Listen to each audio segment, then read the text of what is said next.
eSports will represent North America. Last time we were at Burbank, this very spot, we were talking about we're going to win this tournament, and then we ended up doing it. We're coming back, and we have that under our belt, and we're kind of the team to beat. First round is against Gale, and they were actually our first round last time. Last time I was a lot more worried going into the matchup, and this time I think we'll be way more prepared. I think the teams that think we're weak are definitely underestimating us. The biggest threats I feel are the top two, which is Naventic and GFE, but everyone is scary at this event. I definitely think that Naventic's the strongest team in NA at the moment, so we should be able to beat everyone here. Only the first place is going to qualify for BlizzCon, and yeah, nothing else other than first will leave us fulfilled. The entire reason we formed this team was to make it to BlizzCon and to win the whole thing.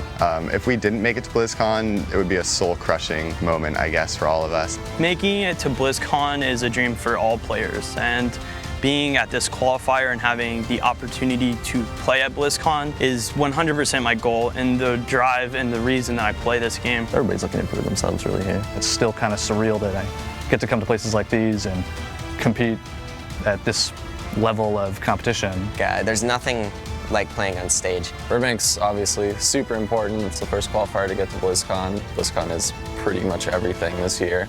We want to prove our worth, and we also want to perform even better than all of the NA teams that have competed for those world tournaments. There's a quote that I go by now. It's work hard enough so your idols become your rivals. We're very confident against every single team in our group and every single team in this tournament. We can finally put all the naysayers to rest. We used to be the underdogs, and now we're the team to beat.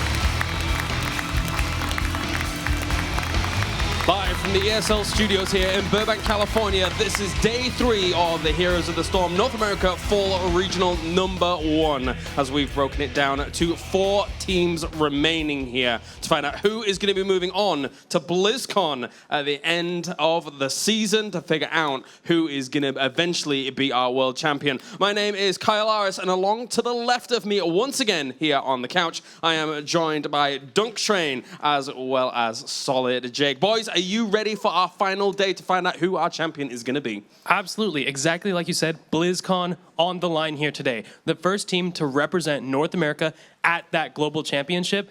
Absolutely huge.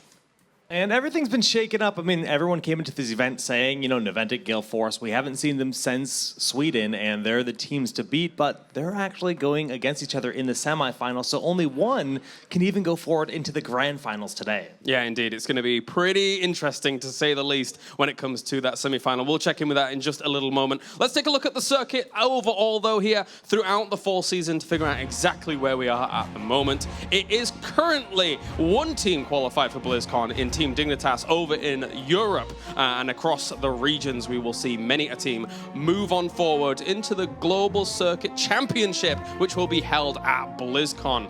Of course, throughout the couple of days that we've been here so far, we saw Group A with Team Naventic rising to the top, and then of course Murloc Genius is going through in second place. Dunk, that group as a whole had some surprises. There were some surprises going into that group. Everyone was hyping up Denial. They were hyping themselves up huge.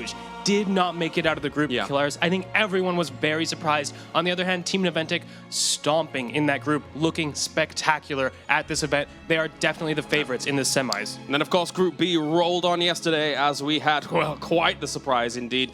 First place, Vox Nihili taking that top spot, and then down towards the lower bracket, Gale Force eSports. Jake, Vox Nihili, they were looking pretty sweet yesterday. In no world did I expect Vox Nihili to 2-0 Gale Force eSports. I was surprised they even won their first match, to be honest, but really well played. Their performance throughout the event, showing up, making Gale Force look like the underdog in their group. Yeah, of course. We have some of the highlights from yesterday as well, which really stood out to us here. This was Gale Force eSports trying to bring it back against Vox Nihili, but you could see really how well they were able to perform in this series, Dunk. Absolutely, absolutely. Vox Nihili showing up with some nice compositions, tailored well to the maps. Yes. This Sylvanas KT composition, beautiful on this map. We've seen it run time and time again here on Tomb of the Spider Queen to great effect. Plus their Tracer composition was Craigasm, all that mobility. So really big fans of them. And then of course down towards the lower bracket here we saw Gale Force going up against TNC for that second spot, Jake. And we started things out on Battlefield of Eternity. Yeah, and even TNC put up a really good showing in this tournament. Got to give them a lot of props. But Gale Force, a little bit too strong in the end. We saw Michael Udall see great success with the Illidan throughout the tournament, constantly using that to push the issue, bring the pressure, and eventually win them the games. It was very well done. Of course, we even saw, as you say, that Illidan in a little bit more of an unconventional position there, not having too much support along with it. And of course, we saw this fantastic opportunity by Gale Force to seize the game in that second game dunk and take this boss. Such a close match. I cannot believe that this game came down to 3% core health with a catapult about to fire. It was unbelievable. Very, very close stuff here, as obviously Gale Force were able to secure themselves the second spot moving on forwards, which means, of course, that they will end up going up against Naventic in just a little bit. But of course, before we get to all of that, we can check in with our commentators to start off the day here at day number 3.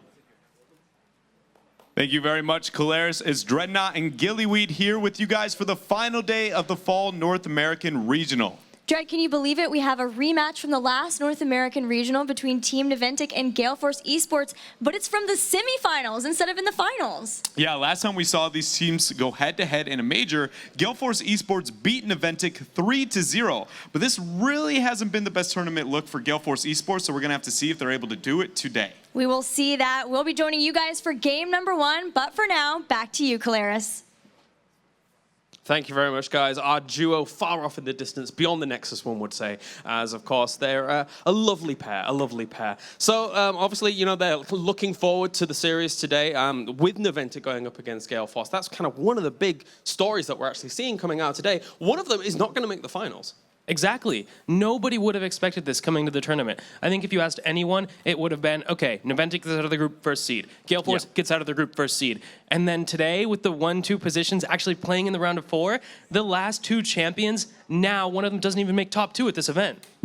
And honestly, Gale Force has to feel a little bit shooken up. I mean, they opened up yesterday showing some conventional compositions, but then when it came down to it, almost losing to Vox and Haley, it definitely, or excuse me, on the side of TNC in a very unconventional series, they did go down to Vox and Haley 2-0. Yeah. They definitely don't have that same level of confidence that they had after their very first series in the day. Of course, that's almost everyone we've talked to so far, but we have 2 more who are waiting on the stage for us. TJ, who's with you?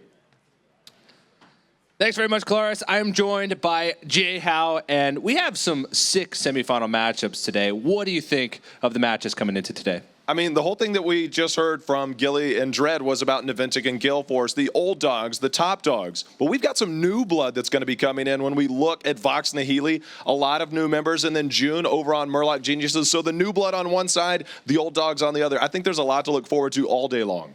Yeah, I'm hyped. I know you guys should be hyped. But to get ready for the semifinal matchups, we're going to send it back to Caleres and the panel.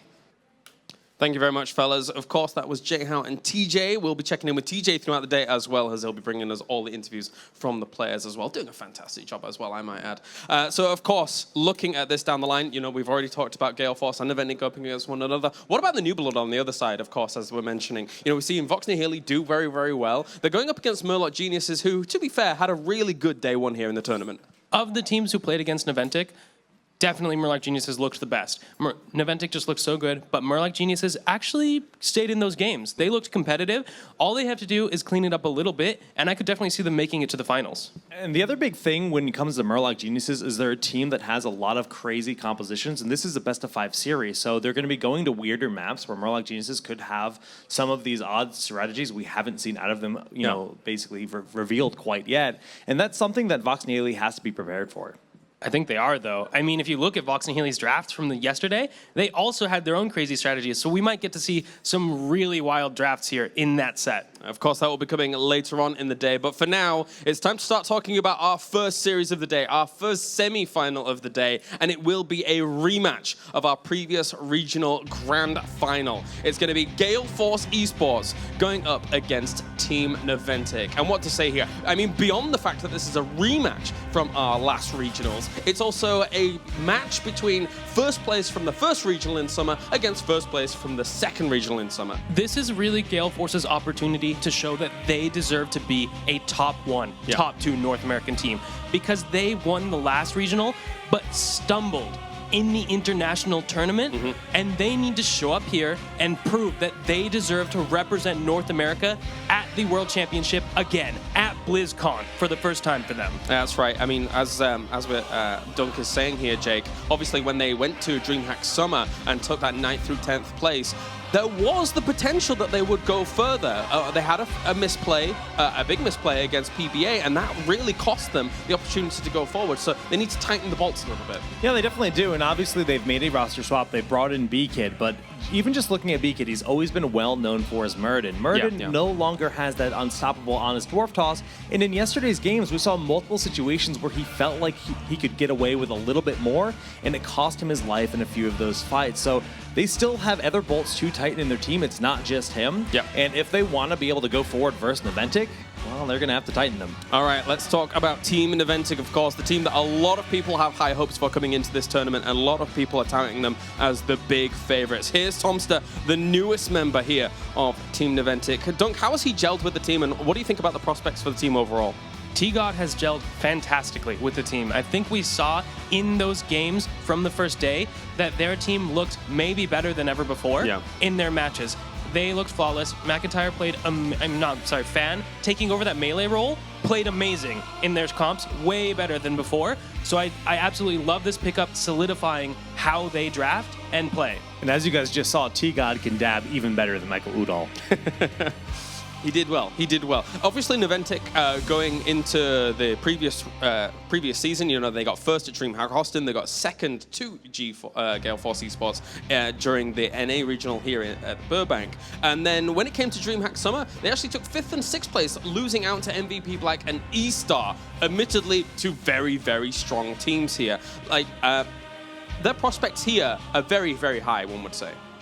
No one's going to argue with that. I mean, the international competition is just so fierce, and we have seen Naventic go up against those teams time and time again, getting so much valuable experience, playing against the Korean teams, playing against the Chinese teams, leveling up their own game, and they are going to bring the full force of that against Gale Force here today. Yeah, I think so. All right, so make sure to join in with the discussion as well with the hashtag HGC. Tweet us at ESL Heroes as well as at Heroes Esports. As we get into the draft now, it is a best of 5 here to start things off. We'll be on Battlefield of Eternity, and Sylvanas being locked in already in for Gale Force Esports. No surprises there. We know that Sylvanas, amazing on this map, was first picked yesterday in a similar situation. Kerrigan Greymane out of the game. Naventic immediately responds with Li Ming, not a huge surprise, but Lunara in the first rotation? What is this habanero heat? I mean, I haven't seen Lunara pick this quickly in the draft at all, ever. I mean, North America, I know we're shaking things up, and Naventic, they're like, no, we understand the meta better than anyone else here in NA, but this is flipping them on the head. Do you think this is just kind of them saying, look, we know that we can just get the PvE and outplay you in that regard? Not only do they know they can win the PvE, maybe they've spent too much time with Killaris. The EU is rubbing off on them. There's just a little bit of Lunara craziness going around here, but I do like it as a response to the Sylv. You know that Sylvanas' team fighting is not the absolute best, and Lunara provides an enormous advantage in the Immortal race. So picking that up with the Li Ming, another fantastic range hero, Naventic is just focused on winning the Immortal race. And sometimes even like battles in the middle of Battlefield of Eternity devolve into just a general poke war. And the poke that they have on the side of Li Ming and Lunara to start things off is very strong, right? Absolutely. So obviously Thrall, really good for helping in the race, just the DPS output, gives them the hard engage, they have the wailing, they have tons of team fight potential on their side as well. But where does Zagara sit in this? I'm a little surprised that Zagara did go untouched. Yeah, I have no clue why Zagara has just not seen any selection here. Gale Force Esports picking that ETC Thrall, those are good against the poke that you mentioned.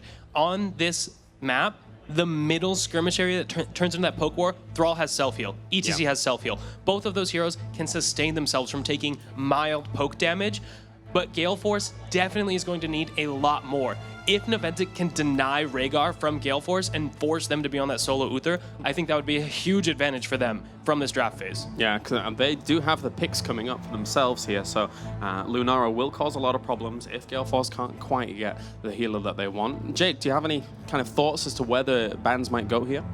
Well, I mean, they have a lot of poke. With the next pick, they could ban Zagara, but I still like that option as like their third DPS on their side. So I actually like them to see them commit to that full poke style and then have them off or a bit of control. And that actually, you know what, the false dead ban makes perfect sense. If they're looking for the control in the fight, they can already they already have to worry about the Sundering. Having the Mighty Gust on the table for their opponents would be dangerous, to say the least. Catastrophic, maybe. We've seen just how powerful those false set engages can be, and since Naventic has the team that wants to stay away, they want to poke, they want to fight on the edges, they don't want to allow Gale Force to have that Gust, the hard engage. There's already the Mosh, there's already the Sunder, so if you get engaged on, Naventic is in a rough spot in this team fight. Yeah, it definitely feels like the Thrall is the thorn in their side right now, so just get rid of that false stat as well, to not have two of them. It will be Tyrael getting banned out here on the side of Gale Force eSports, so the Naventic can't have that full invincibility. Yeah, we've been seeing Zuna play Tyrael pretty much as often as he can, but I don't know if that's exactly what they're looking for in this composition either way. I mean, good to get rid of it, that's for sure, but the Zagara pick, do you think it's a bit too all into the style, or is it just going to give them all the safe poke in the world? It would be more safe poke, but at that point, you're just so hard on all your eggs are in the poke basket. And you just have such a hard time at actually fighting. So if you lose one Immortal, it would be so difficult for you to do anything. So I like if they go into the Muradin, solid in the middle of the map. He can get those picks. He can fight that ETC. Not going to be worried about the safety of your Muradin on that front line. The question is, what if Naventic will force Gale Force onto a support other than Rhaegar here? I think that's the big question. This slot would be an excellent Rhaegar pick, because it forces Gale Force to either go with one of those weird supports, maybe they're not as comfortable with Monk, or they have to pick the solo healer Uther into all of this poke. Gotta be careful. Let's see what Naventic is gonna go for here. And even if they do go for the support here, they can just like leave their last slot open to something that could throw Gale Force off a little bit. It will be that Rhaegar well-deduced dunk. You know, once again, I'm going to be keeping my eyes on B-Kid, who's going to be on the Muradin in this situation, because honestly, we'll see how well he does with that. Yeah, Naventic is definitely looking to poke their opponents out here. Gale Force needs to respond to this somehow. I wouldn't hate a Brightwing pick here. Honestly, Naventic doesn't really have any hard engage yet. They have one slot open. I don't think they're going to be a teamfight composition, so if Gale Force picks up the Brightwing, that's a lot of sustained AoE healing, especially with the new Mystified build. So if you do that, you can pretty much mitigate Lunara and Leeming damage as long as you rotate it between your heroes. And just to step back a moment, I did kind of get that flip. So that's actually almost a denial with the Muradin pickup for B-Kid. Zuna likely going to be the one on the Muradin here. So in knowing that B-Kid has been leaning towards that Muradin pretty much as often as he can, well, we'll see what he ends up on. Obviously, he's got a pretty strong hero pool. You think he'll end up, well, I guess we know he's going to be that ETC. Just the solo warrior in this situation, they are going to go for that lone Uther versus all the poke. And so Kael'thas will come in towards the end here. Kael'thas ETC has seen a lot of strong play, especially in the last international where we saw a DreamHack Summer. So there is a lot of power behind it. If they're able to get the hard engage off, they could do massive damage against Team Naventic. But it's whether or not Team Naventic allow them is the question, right, Dunk? Absolutely. That is the paramount question between these compositions. Gale Force eSports looks like a traditional teamfight composition. We have the ETC Kael'thas synergy. We have the Sunder to enable fights. And if they win a fight and an Immortal, Sylvanas will be an absolute devastating addition to that lineup. But Naventic is not going to give them these fights, I think. They have the Lunara, they have the Leeming. They can just dance around the Immortals and never allow that hard engage. All right, those are the comps rolling on in here. Jake, what are your thoughts so far, looking at those as a whole? Well, like Dunk was saying, they're playing for the objective. Gale Force is going to have to find openings. They're going to have to try to force bad rotations on the side of Naventic and just get the picks early because, you know, like you said, the power slide, the gravity lapse combo, enough for the early picks. But if Naventic is able to just play safe and slowly whittle down the Immortal, this game will fall in their favor. I was going to say, I mean, throughout the tournament, from the 4 games that we've seen of Naventic, because they've only had to play 4 games, they've been in complete control of almost every single situation. Them, like, opting to just go for poke damage early on and then just craft a little bit of the composition around it. I mean, do you think they're feeling confident with this? They're definitely feeling confident. The fact that they chose this composition means that they think they can play the entire game without giving up a team fight, without giving up a missed position. Because let's face it, Sylvanas and the enemy team, if Gale Force finds the engage that they want with that ETC, with that Kael'thas leading into a big kill for their team, they will roll all of the enemy's structures because that Immortal is going to be backed up by the Sylvanas poison, negating all of those structures. And even if they do end up in a teamfight situation towards the later stages, Muradin and Sonya isn't that bad a front line, right, Jake? Not at all. When you're thinking about Fan playing the Sonya and Zuna on the Muradin, that's not something you want to have to deal with. Just that a lot of coverage there for the back line and great dive potential on top of it. So they're going to have the DPS output for that too. I mean, we think about Thrall being good for the race, but once level 7 is picked up here with Nature's Calling on Lunara and then Sonya just going to town, you know, just full Space Jam status on the Immortal, I don't see Gale Force being able to go toe-to-toe with the race at least. It's a good point that you bring up, actually, for the level 7 on Lunara, because oftentimes, you know, Nature's Calling is so valuable on this map that GFE picking up Uther, they're kind of negating the idea of having to go up against like Splintered Spear, for example. So I think they probably feel a little bit more comfortable with that Uther choice going up against this type of Lunara on this map, right, Dunk? Yeah, since Lunara is basically forced into that Nature's Culling, it's definitely some pressure off of Akaface here on the Uther, but really, this game is all going to be about Michael Udall on the Thrall. He has to prove he is the melee assassin of North America and get those huge flank sunders to win this game.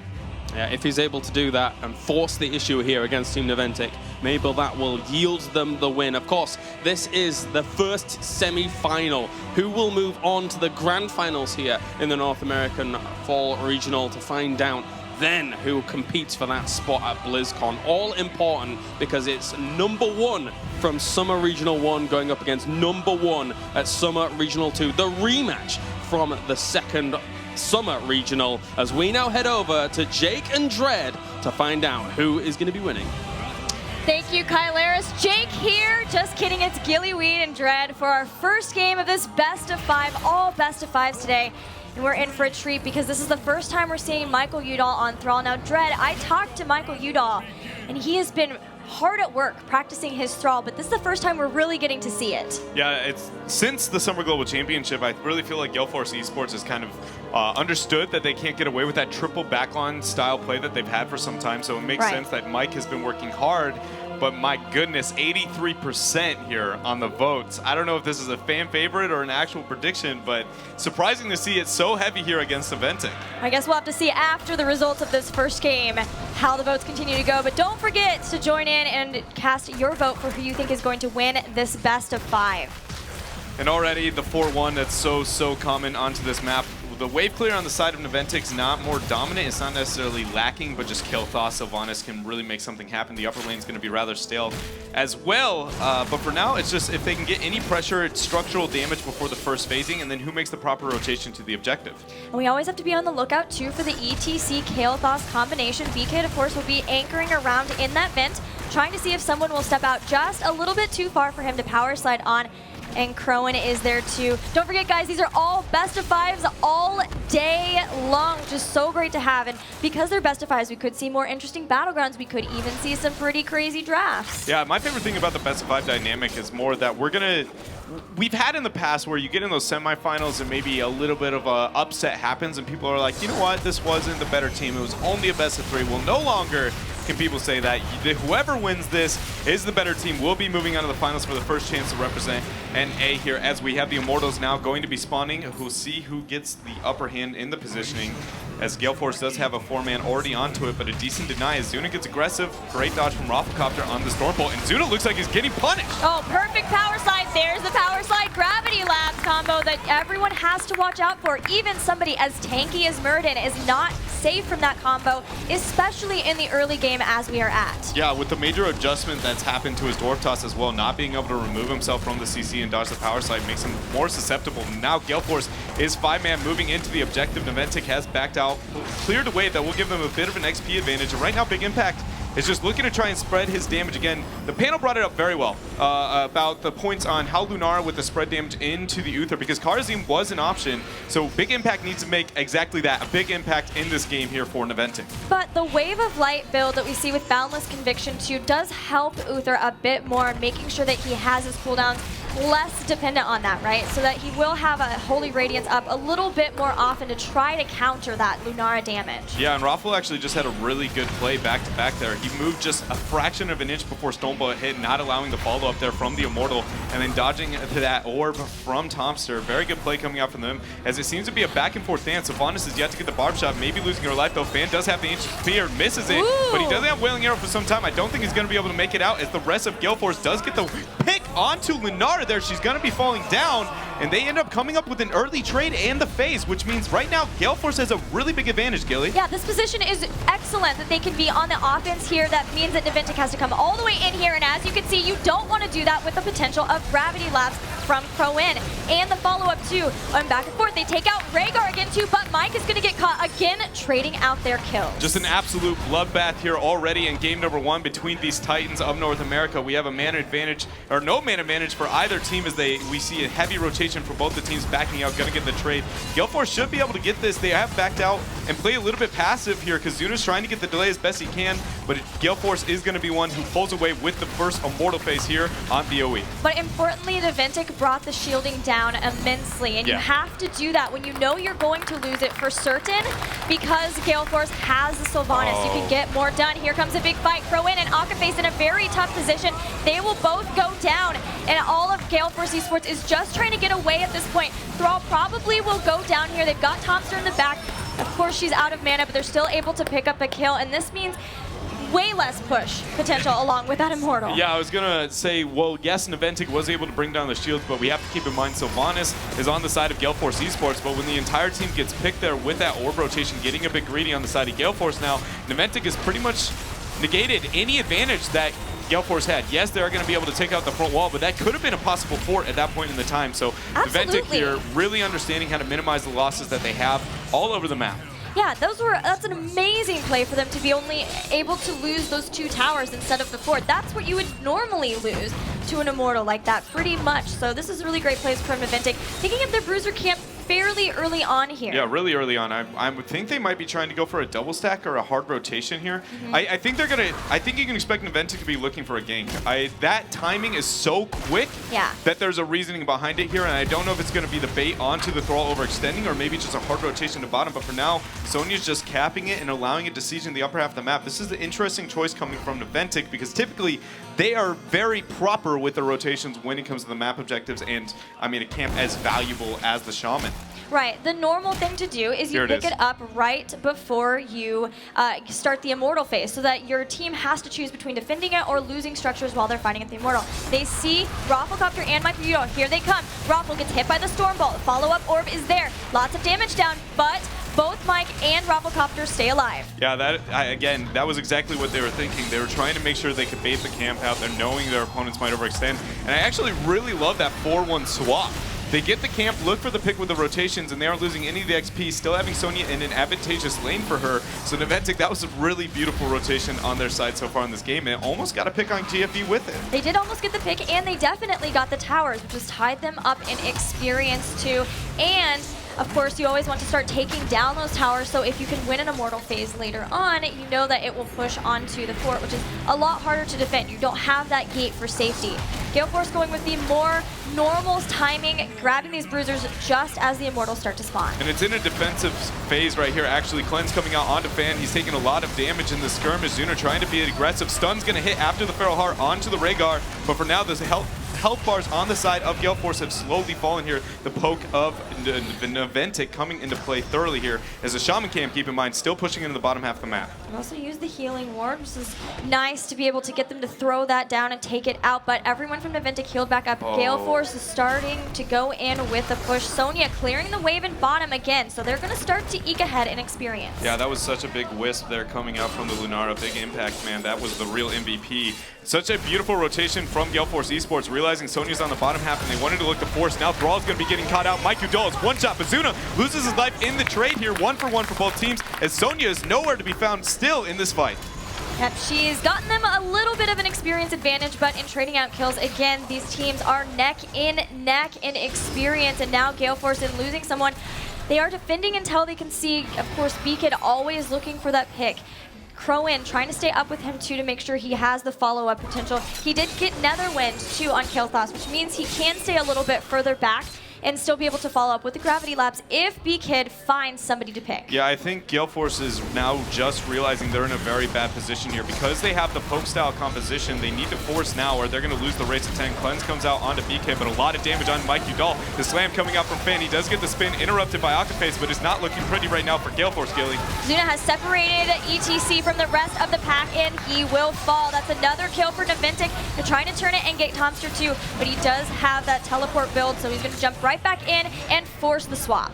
All of this advantage for Naventic has come down to two factors. Number one, their composition, but then also as well that they have been focusing on clearing the side lanes. We've seen Gale Force, they realize that they need to be forcing situations, but then Naventic's backing out, clearing away, backing out, clearing away. They've gotten 3 to 4 waves of experience. This isn't a major kill advantage. A lot of the experience, I believe, comes down to the fact that they just don't neglect any experience. Now they have 10, half health Immortal here, and Gale Force eSports is on the back foot already 8 minutes in. Yeah, this is problematic. They don't have heroic abilities, and with that fight was a level 7 fight with talents, which means that they had the Nature's Pulling for Lunara, which they could just burn through those Immortals, especially with the build that we also see from Li Ming there with the Calamity. And now it's a very well shielded Immortal still. Michael is in the top, trying to get them some experience so they can get 10 and fight back. They are definitely losing this fort. They need to make sure they don't lose more here. Yeah, that poke coming out on the Rafflecopter already. They're hitting big orbs for the Li Ming on Tomster. 10 has now been achieved for Gale Force as Mike Udall is looking to make the rotation, but again, until it moves into melee range, they really don't even want to consider the fight, and they need to move past it if they're going to take it. Expect Naventic to play as passive as possible here once it gets a bit low. Yeah, they don't see Mike on the board. They know he has the potential for a Sundering. He's up here. Zuna's on. He's just pacing back and forth, trying to make sure that his team doesn't get sundered into a very bad position. Yeah, really good anchoring there from Zuna, and now Mike Udall is going to be joining the rest of the team as they've already taken out the Keep Gate. And look at Naventic backing out properly. So really good play from Naventic, almost playing that perfectly, understanding that Gale Force and Mike Udall wanted to get that big flank because that's prime Sunder territory there. Absolutely, it really is. Trying to throw them into the Keep, take extra damage from that, be slowed down in a bad spot, and then they can, of course, catch people out if they're grouped up with a big mosh pit to follow. Not quite finding it yet. They want to find a fight here, though. They are down a full level, and they don't want to be put in a position where they're fighting at the Immortals, where Naventic has 13, because their split soaking has just been so excellent this game. Yeah, the main positive thing so far into this match for Gale Force eSports is that, the Sunder already coming out here onto 2 targets. The Feral Heart's going to be cleansed away as the Wailing Arrow hits as well. Ancestral's going to land their 2-man mosh, 1-man mosh pit on the backline. It's already interrupted. This is not pretty as Akaface now is falling in this team fight. Beakid is now in the eyes of the focus for Naventic, and they are just slaughtering what was a team of Gale Force eSports. That Sundering was very far into the fort too, and a lot of people had to come up because of it. They've taken down 4. They're about to get Mike, a team wipe for Team Naventic. They're already getting so loud. Yeah, over they there. are getting very aggressive here. A lot of competitiveness coming out of this team. This is going to be a keep now falling over for them, and you put it very well. Not only was the Sundering into a fort, yeah, but there was one person in range to get a follow-up CC, and his name was Brawl, and there was a cleanse. So it was like, it was just, we saw this yesterday where teams are like, we need to force a fight. They throw the Sundering, and nobody's there to follow up. Yeah. It almost always has to be used as a reactionary, like post-counter-engage type situation, or a flank. And we see so many Sunders try to be the opening, and it really is kind of hurting a large amount of these teams here. And with a 3-level lead, a keep down, and, in my opinion, the superior composition. Poke is always the safer way to play this map. Naventic now has full control in this matchup here in the semifinals game number 1. They also responded with Wailing Arrow too, which didn't accomplish very much, but they're still trying to find picks. They can always rely on that. Here comes the Sundering, not doing what they need again. They're still just trying to get a pick here and there, defend this as they can, being down that crucial talent here, but they aren't, and Naventic again are going to be able to force the swap here. Yeah, they do end up getting the phase here. Zuna's under pressure with the gravity lapse. Wailing Arrow only hit one target. Kenma's going to get a very big Ancestral, and guess what? Zuna now going to be moving in very deep here as B-Kid is getting flaked by Tomster. If this is going to be a reset, there might be more. The Divine Shield comes into play, and Gale Force, I mean, it's the story of this game. It just seems to be they are on the retreat. One reset. Is he going to get another great wave of force to displace the stun? Zuna came in with the Stormbolt too. Fan is right there. Teleport from Tomster means Calamity, means damage, another reset. They've taken 2 people out. 14 kills to 4, and Team Naventic with that one fight, that one Sunder now, taking out a keep, and they're on a roll. Yeah, they have no, it almost feels like they're just not going to be looking to stop at any point in this match. They have so much area where they can be very patient, and that's something we noted from their games in the first day that they were competing, is that they were the only teams that were very patient, and they seem to have a far better grasp on what they can and can't get away with than a lot of the teams here, and it's showing in this matchup as well. Like, they have the lead, but you don't see them rushing to get this Immortal phase, right? They realize their opponents can't get the fight. They're down in talent tier here. 3 levels as well. What if they just overcommit somewhere else? Keep them punishing. We'll get the Immortal when it's on our time, not yours. And when they get 16, because they're potentially getting some more kills here. Zuna has been doing such a fantastic job in these fights of separating out members of the team. Again, 1 goes down, and Gale Force just trying to run away over and over again. Wave Force throwing a couple out. Here comes Zuna. Tomster jumping in aggressively, trying to body block. V-Kid gets away, but they have 1 person down again, and Naventic so close to having 16 with this Immortal to push in and try to win the game. Yeah, and now we see that Naventic has set their eyes onto this Immortal. That is almost 100% shielding here, 16 tier advantage over their opponents. To be honest, it could be game. This could be a game ending. 1 pick, I think, may be all it takes. It might not even take that. With 16 tier advantage, that's not asking much here for how aggressive Naventic has been playing this matchup. Gale Force is trying to clear out bottom as best they can, get a little bit of breathing room on the catapults, but then also that 13 tier advantage that they still don't have. This is a 2 talent tier lead. Yeah. In this game. Gale Force was trying to push lanes. They were especially pushing this one up in the top just to buy themselves some time, but no 13 here. And here comes Naventic with a fully shielded Bell at 16 talents. They're looking for picks. They're looking for this keep. They want to take out the core and win game number 1.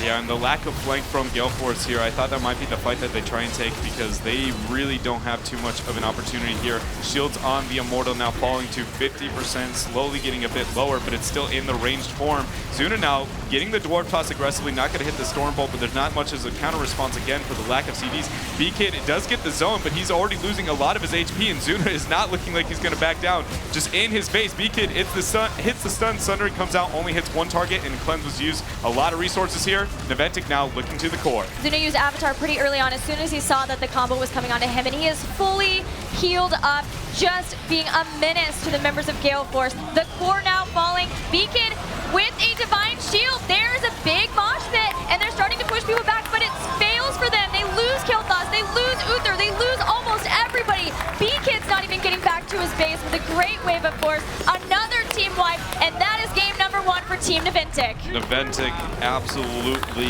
a textbook game here for them. Just outside of like 1 level or a half level lead from 1 kill, and then suddenly the game blew up into their favor. Not once did they let up. It was like, oh, you're gonna get bottom 4? We're just gonna kill you. You wanna try and get this wave of sub? We're just gonna kill you again. So very well controlled from them as a team, showing how experienced they are. But we're gonna see what our panel has to say about that first game in the semifinal match. That's right, Naventic putting on a masterclass in game number 1 here on Battlefield of Eternity, and really not dropping the ball. A bit scrappy at the start of the game with a few kills here and there or whatever, but beyond that dunk, they just ran with it all the way. They got that ball and they never stopped until they got to the core. Basically, GFE showed some signs of life. In the early game, they looked okay. They traded some kills. They got some chain stuns. They looked decent, got the first Immortal, but then they had a catastrophic engage on the bottom fort that we'll see in a moment, which absolutely turned the game around. And from that point, the momentum was so one-sided in favor of Naventic. is where 1 or 2 of the kills came in at the very, very beginning of all of this. And, you know, it was very aggressive because Naventic kind of felt a little bit of the pressure here, Jake, with the Immortal going over in favor of GFE. Yeah, that nice Immortal at the start was good, especially having the Sylvanas at their disposal, but unfortunately, Naventic just turned it up and brought the pain.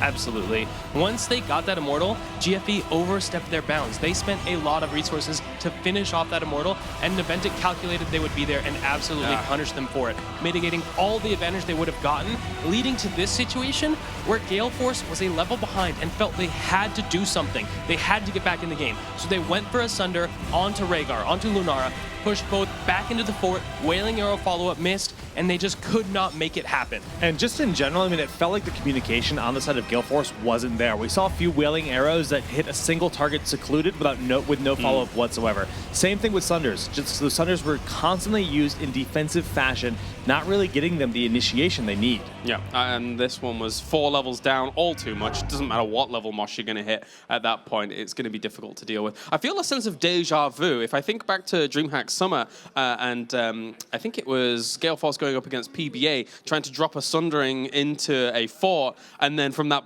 point on, the kind of game losing them completely. Similar thing happens here. You know, they try and Sunder into that. They were a little bit behind in that instance anyway, but when you try those moves, you better be sure you are going to get kills, because if you don't, that turnaround was monstrous. That's the thing about Thrall, is Sunder is such a decisive moment for your team fight that if you cast it and knock them in the wrong direction, don't hit the right target. Right. Suddenly you have this huge cooldown that's wasted, your Thrall's out of position, and you just cannot win. Then they followed up, Wailing Arrow on 1 target, not ideal. Mosh Pit, 1 target, not ideal. A clutch Ancestral, saving the Lunara from all the damage. And not only did Naventic clean them up after the fight immediately, but then they re-engaged later before the big cooldowns were up. There wasn't a Mosh Pit back up yet. There wasn't a Sunder back up yet. There wasn't a Wailing Arrow back up yet. And Gale Force still took the fight against Naventic in the middle of the map. They needed to play cleaner. You need to watch those cooldowns. It cost them a match earlier in the tournament against Vox and Healy. They need to clean that up and keep track of their cooldowns. Something that I kind of brought up just as we were going into the first game with you, Dunk, and I wonder if you echo these sentiments, Jake, is that felt like the best draft that we've seen from GFE so far this whole tournament, and it still wasn't able to get the job done here against Naventic. I mean, the draft was smart, but the contingency of actually getting the Immortal and getting value with it just wasn't there. I mean, Sylvanas snowballs. If you can find that advantage with that Immortal, if they had just fallen back and waited patiently and not fallen there, that would have been completely in their hands because of the draft they picked up for the map. It would have been a totally different game. The story of that game could have been a Gale Force destruction of Naventic. After they get the first Immortal, they push it with the 5-man, Sylvanas, take a fort, 2-level lead, boom, boom, boom, talent to your advantage every time they play an Immortal. Instead, they just gave up everything they earned with that early skirmishing, and Naventic doesn't make mistakes like that. They will not give up a lead to Gale Force. Gale Force needs to come out swinging. All right, well, our next map is going to be Cursed Hollow here, so maybe we can see them kind of gain back some sense of normality here as we get into game number 2 between Gale Force eSports and Team Naventic. And it is, of course, a best of 5. So if they lose here, it is a match point from there on out. So let's rewind to yesterday where we saw Gale Force bust out that crazy style when they went for the Abathur, the Leoric, and the Lone Tassadar.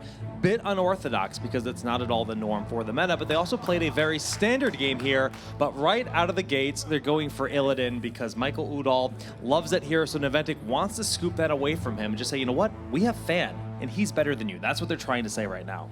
Basically, Jake, Naventic is pretty much just saying, look, we don't think you can counter our Illidan. We've seen it in the tournament time and time again. Illidan gets picked, he gets countered. People pick Lili, people pick Arthas. They deal with the Illidan. Naventic is saying, we don't care. We don't think you can bring the counters to the table and beat us. How much I wish they would go full X my insanity at this point, but I don't think it's going to happen.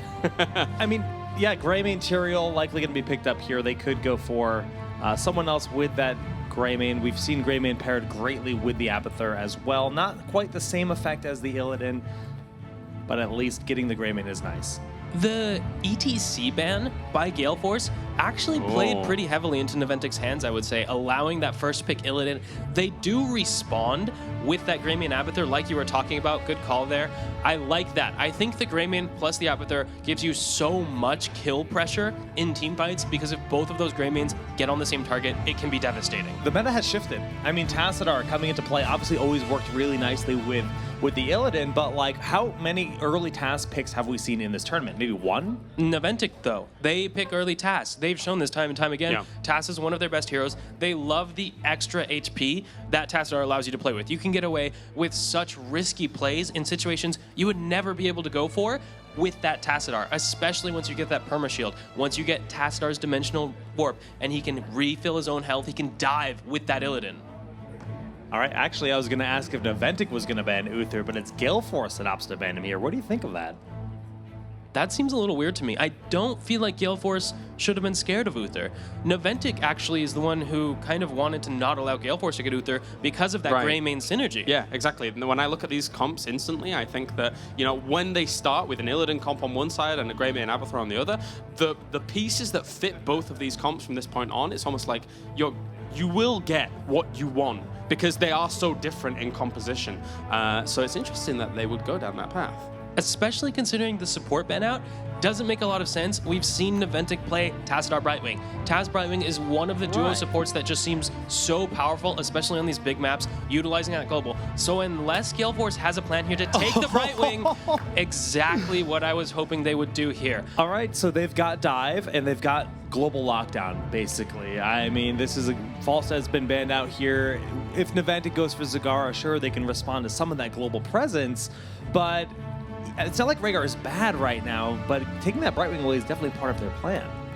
Definitely. I'm very glad that I think they rescued their draft actually with that change. The Uther ban made no sense unless you consider it in the light of we're going to take your Brightwing, which weakens your Tassadar duo support potential, but not that much. Rhaegar Tass is one of those support compositions that we have seen dominate on the world stage. And Tracer to round things out for Gale Force, so that's quite the aggressive little composition that they've got going here.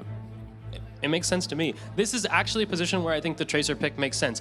They have infinite mobility and dive. They are going to try to pick a target, isolate them, and kill them. They're going to use Sanctification to cover their dive, and if they get onto Rhaegar, there's no way he survives. You know what scares me actually as well, Jake, is that we've seen some Tracer with Abathur before in Europe, and it's interesting. Never mind the Abathur with the Greymane. It can be a bit of a nightmare. Yeah, I mean, Team Slip and Slide is going to be hard for an event to get their hold on, but of course, they're the ones in the driver's seat. They just took a decisive win. Dunk, do you think that this unorthodox draft from them, from the side of Gale Force, is enough to throw off Naventic? Naventic is just such a seasoned team. I don't think that even this draft can really shake them. What it will do is they have to change their playstyle a little bit. Some of their aggressiveness, some of their tendencies to want to go for those 1v1s, to want to take the really divey kills, that might not work for you here. You're not going to be able to keep up with your opponents. They're going to give you the runaround, so if you try and dive towers, if you try and dive forts, you are not going to be able to secure those kills. And something that stands out to me on the side of Naventic is that when I look at the competition, yes, they've got Rhaegar and yes, they've got Tassadar, but surely Li Ming has to take maybe a little bit more of a defensive build, as you're kind of suggesting here, because otherwise she could get gunned down very easily. That Ancestral, not the best at saving a Li Ming. Her health pool is just so small that you can't time that effectively, and even if you do, it's not that much HP to cut through. So I think you're right. Naventic doesn't have a great Ancestral target to give them the value. They don't have a Sonya. They don't have a big front line to get that value. Bloodlust? Look, right, it's never going to happen. Just let it go. Well, I can dream. Anyways, just for the Rhaegar in general, we'll see how we can do with that. Tassadar for the shields. Is that enough to just kind of help deal with the constant pressure of the pulse bomb flying in to go for the throat as a continuous threat? Or is Kalaris on point when he's saying that Li Ming needs to go for more of a teleport style? I think Li Ming will need to go for teleport style, you're right, but the go for the throat will still be a threat. What I would really like to see is B-Kid to pick up Judgment on Tyrael, and then this entire Gale Force team can dive and insta-kill any target who's isolated. That's what I would really love to see, because you don't need the Sanctification if you're just going to instantly kill your opponents. Yeah, it could be good as an option for sure. And then, of course, on the side of Team Naventic, Jake, who are you looking out for? For Naventic here, it's all the fan game. I mean, that Illidan is just going to tear apart anyone that goes in his path. But of course, with a slippery Tracer trying to bait his attacks, we'll see if he can get the kills. There's a lot of sustain, a lot of spread on the side of Gale Force. Some fantastic compositions going into game number 2 here for the semi-final. We're going to send it over to Gillyweed and Dread for game number 2. Game 2 in a best of 5 and a throwback to OG Heroes of the Dorm with Michael Udall versus Fan and Fan on Illidan. I'm pretty pumped for this game, especially these drafts. Yeah, I feel like Gale Force eSports, like we were talking in the draft that their last pick had to be either sustain or dive. They decided to go with the dive. I don't know how I feel about that. I feel we talk about this a lot when we especially don't like before the semifinals that a lot of teams will pick compositions that have one style of play, and if it doesn't work, then it starts to beginning to look really poor for them. I feel like Gale Force composition completely committed to, we're diving the backline, and if we don't walk away with that pick, I don't think they have the ability to win those sustained team fights with Naventic having Fan. But speaking of Fan, he is going to be under a bit of pressure here with the Abathur and Tyrael hat, or Tyrael and Abathur hat. I got what you meant there, don't worry. We figured it out.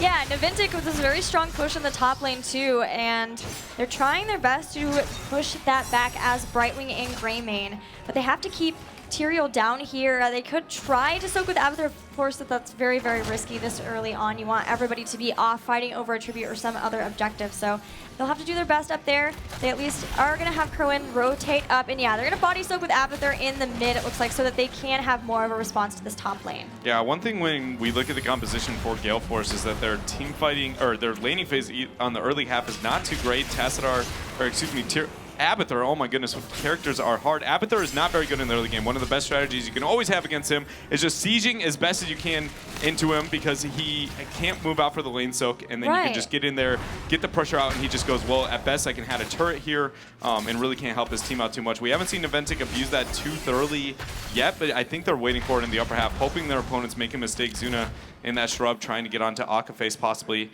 and make something happen, but for now it's just a little dance.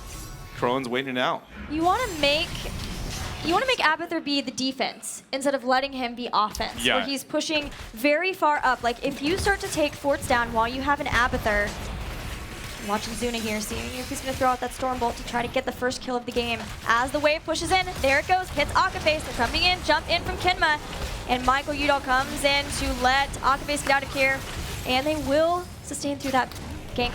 Potential gank. Yeah, and I think, again, that was really good patience shown from Zuna, trying to hide up there for a bit, maybe get a pick from his team. Big Impact wasn't able to hit the combo fast enough to secure the kill, but now a tribute will be spawning. No teams back out and get the Giants here. Abathur is going to be looking to try and gain as much valuable with that Brightwing soak. So if we can see Gale Force delay, they're going to be in a pretty position, but again, their composition is only going to be a Greymane, a Tyrael, and a Tracer. Those are the three that they're going to have to delay, so I don't know if they're going to have the timing there because the composition from Naventic is so well-rounded. You see them already getting the channel here. Brightwing's going to be teleporting in. One delay did manage to happen while Abathur is off in the side lane, but Zuna has his eyes on Mike Udall. That was a great ability by Naventic to make Brightwing come down here. Michael Udall staying strong, using some of the shielding here that they have. They do have some supporting, at least from the Carapace from Abathur, but he's not going into more of a hat build just yet. He's been focusing on having those toxic nests, which will be really beneficial, can provide some vision around the bosses later on. But they're just trying to stall this out. As long as they stall safely, even if they lose this tribute, as long as they don't lose any heroes, it's still nice because they had Abathur soaking that whole time. But they're actually behind in experience still because of the early structure damage that Team Naventic was able to put on. Yeah, they delayed for a lot longer than I expected the team to be able to do. You see Abathur trying to get the soak as best he can. I think that team fight could have been a bit different. Crowan ended up missing his first round of bombs onto the target. And that poke you can't have happen, right? When you already have this kind of risky style composition, you need, Tracer has to gain max value here. And we see an invade actually happening here. A lot of the team is going to be responding as well. It's now going to be a 4 versus 3. Fan on the retreat is going to be able to get the dash out, and Naventic playing the patient game. They had forced Zuna into that U, but of course he does have Dwarf Toss, so could have gotten out. They've only been able to get the Watchtower, and Fan will grab his own Giants. Rowan's still keeping an eye on him, wants to know if they can find maybe a solo Illidan there, but Rhaegar doing a good job of babying him. Positionally, the Tribute's going to be an advantage of Naventic here on the right-hand side. They already have a Tribute advantage. They weren't able to get the Giants, so that is a positive side for Gale Force here. But they need to make sure they get more presence. Their rotation's already so slow. I don't think they're going to be able to delay, and Naventic sees that Fan already getting aggressive here onto BKid. The delay trying to come out from Greymane does end up landing here, Gale, but the fight is going to show up. Yeah, Fan is caught between a lot of members. The Polymorph has hit him, and he'll drop it, so will Michael Udall. Zuna very, very close. They should be able to get him. Shielding from Tassadar, saving the day. But they still have delayed this, and it's a 1-for-1. Abathur doing his best to soak.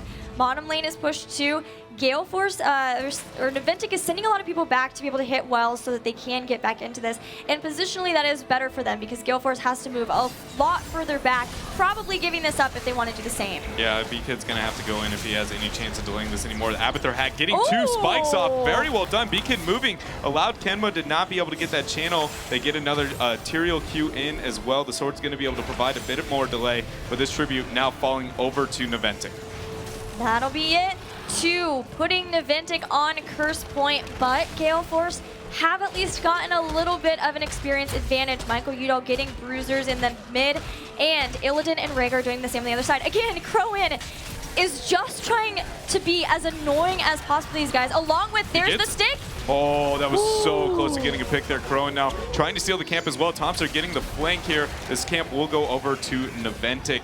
But that's, again, drawing so many resources with Crowin and the Abathur hat that they're buying time because Abathur's getting the soak. So what was that? About a quarter level lead advantage for Naventic. Gale Force now is sitting at, it looks like it's a full. I'm guessing it's more of a 3/4. It's just a wave's going to be missed on one part of the map. But that is what they need because they have to win the race to 10. They've sacrificed 2 tributes already. They need to be the ones getting the XP advantage and justifying that Abathur style play. Yeah, they're trying to get towers too. They want to have that 10 advantage. They're body blocking Tomster to Oblivion, and there is his dimensional shift. They've still body blocked him through that, and that is first blood. That was a very good play. Actually, there. It's not first blood at all, but it's a kill. Very good play coming out from Gale Force. That body block securing them the race to level 10. This should be their tribute. It will be spawning in their favor as well in the next rotation.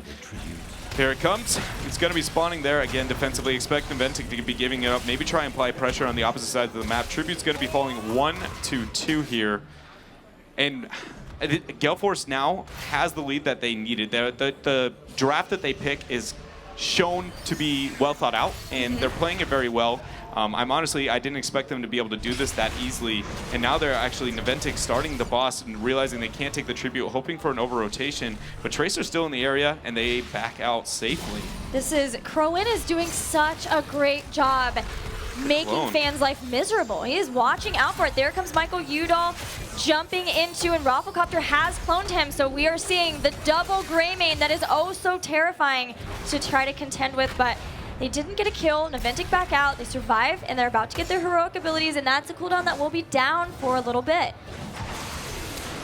Comparing the last game to this game, Gale Force definitely seems to have a much better understanding of how to deal with the situation that they've been put into, now gaining that level lead, backing out, going to be taking the Giants as well. Fan now has hit that power spike, though, for the Naventic composition. They've been looking for that level 10, going to get the Metamorphosis, the hard engage. It's really going to come down to Gale Force needs to make sure they ensure the dive. Tyrael is yet to pick up his heroic. We saw Dunk suggest going with the Judgment. I personally am against it. I think they need the Sanctification. They do have a dive comp, but Cleanse is still a thing.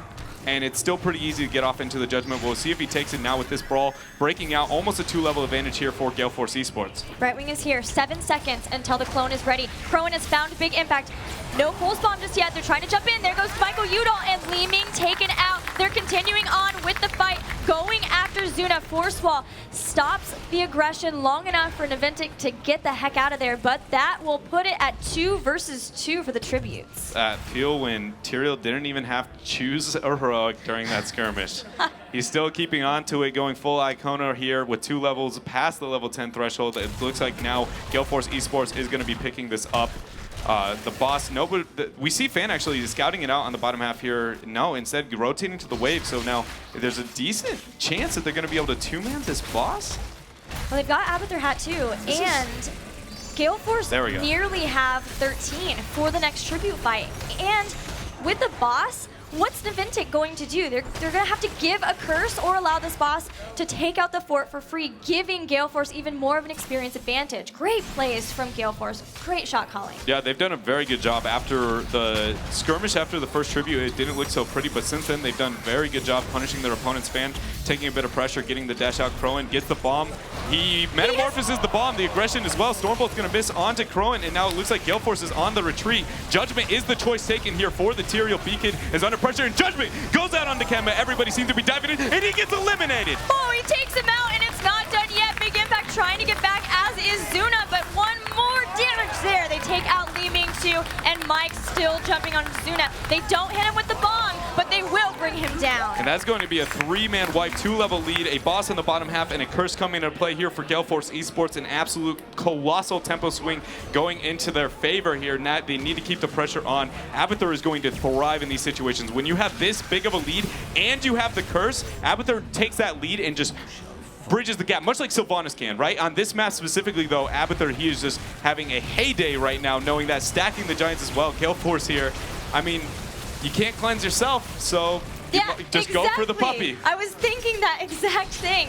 Yes, there's cleanse to get out of Judgment, unless you can't cleanse a certain person, and that's yourself. So Rhaegar is the target, and they had a very quick response to ensure that he went down. Getting 3 people off of that fight has put this in such an advantage for Gale Force. The scores for levels were the exact opposite in the last game. It's now 15 versus 12. Naventic slightly up. I don't think that they'll be 16 to 12, but still looks so good for Gale Force. Gale Force, I'd really like to see make sure they concentrate on opening the map. The skirmish is only going to be in favor of Naventic. Not so much in who wins it, but during this curse time, burning it is the last thing you want to do if you're Gale Force, only because their comp thrives with this very open split pushing style play, and with those structures falling down, all the force now being opened up, bottom is already being threatened as we see a huge wave is stacked onto that keep. This is what they're great at specifically, and so they need to make sure that they open everything, top fort falling down, so they not only do they have the 3-level lead, it's the structure with their comp is absolutely terrifying to deal with here. I think Naventic are trying to force a fight around this boss, knowing that the clone is down. They really focused on taking it out. Yeah, Mike's off the side. They want to take out a very squishy looking Li Ming. They're off of the boss. Here comes the Judgment. Again, they went into the polymorph target. It's Kenma. The shielding is helping him stay alive. Crowan is chasing him down, but Michael Udall might fall off the face, barely phase shifting in time, but he will pay for it with his life. Disintegrate. Oh, that There's force a lot of critical mass resets happening. Big Impact gets another kill. Only Abathur and Tracer remain, and even Tracer will go down. Yeah, this is going to be a very big play here with Abathur being the only one available on the team. You see the clone trying to gain value. He's not going to be able to get it here. His body on the bottom half, he won't be able to secure the keep as well. Boss going to be now going in favor of Naventic, and remember that power play we just saw in favor of Gale Force is now going to be in the opposite direction. The tribute will be spawning relatively soon, giving a potential curse. The only silver lining here for Gale Force, they have the 16 advantage, and if that happens during the trip, they should be able to decide, do we want to back out, respond to the boss, or do we want to worry more about the curse and potentially can take that team fight? Did Gale Force need to fight there? They didn't have clone. They didn't have a talent advantage. Yeah, it's exactly right. Let them have the boss. You have the ability to burn it down. You have a Greymane. You have Tracer too. You could have just taken it out, maybe lose a fort, but in the grand scheme of things, maybe even could have just had Brightwing go to the bottom and try to get the keep, or a big one and force them to come back for that. Yeah, Naventic realized they were so far behind that they needed to force a fight where their opponents were kind of in a panic situation, and it wasn't optimal, and they got exactly that. They started it, and you notice, like, you can tell how serious Naventic was about getting the boss by how quickly they stay on it. The minute they start aggroing and people move in, they all just walk away because they realize this is what we wanted. You saw Tyrael was split from the rest of the targets. Brightwing was isolated, and the Greymane was isolated as well, and that led to a 5-man wipe for really good aggression for Naventic. Now, they were able to pick up 16. Boss was clear. Tribute yet to be spawning, and both teams backing out, getting the Giants, waiting for the next tribute, which is going to be very pretty for Naventic if they are able to get it. So Naventic has been able to even out this game significantly with that big team fight and getting a boss, but all of the forts are still up, so Gale Force structurally is way in the lead. Again, they are about to take down a keep in the bottom lane. But because they need to continue to have all of the lane presence and put the pressure on Naventic, it's very important they don't let Naventic get a curse. Oh, Mike Udall actually backed out of that cap. Crowan is a little bit split as well. The polymorph, I think Mike would have been able to pick it up, but the Giants pushing on bottom as well. There's going to gain very little value from what is now a split push Abathur. Crowan eating a lot of damage coming out from Big Impact on the Li Ming. Tribute now being channeled as the clone comes out. Here comes Fan 2. They're trying to bait Crowan to take a lot of damage from Big Impact. They're chasing after Tassadar, who has Dimensional Shift, but they've polyed Fan. He's going to use Metamorphosis and Ancestral Healing to keep him alive. Judgment immediately to follow, and Illidan is blown up. Yeah, Tomster now is on the retreat along with Mike Udall. That's going to be a 2-for-1 trade in favor of Gale Force Esports, but they are on the retreat here. Blink Heal coming into play. Stormbolt's not going to be in range. Big Impact with the hat here for Beakid. He has a lot of damage coming into play, and now it is, again, it's just going to be the 4-for-1, but Abathur hat doesn't provide too much with Clone being down. Are they going to be able to stop this tribute? Beakid throws in Eldritch. If he hats, Big Impact that's a kill. He's so low 6 health there. They'll get Li Ming. And now Kenma is getting polymorphed. He doesn't have any heals left. He's going to be falling as well. That was a beautiful team fight here for Gale Force Esports. The minute they saw Metamorphosis and Ancestral Healing being stacked, they were like, our kill target? Illidan. And they just proceeded again to one-shot the target. Ridiculous coordination here for Gale Force. Also, Akaphase on Brightwing, keeping Michael Udall alive there. The polymorph to make sure he gets away from the Stormbolt, and body blocking too, just in case, so that Mike could get back in there, heal back up. Very fantastic job. Everybody up, a boss available. They've staved off a curse from Team Naventic, and still Gale Force back in the lead in experience. Yeah, and they're going to be able to pick up this boss, and it's going to help secure that bottom keep. I really want to see Abathur try and split push onto the upper half of the map now that they have so much dominance down here on the lower half. We are yet to see too much influence coming out from the sieging Abathur with the 13 and 16 talents being able to get that auto attack or range shots and the siege potential and split push potential.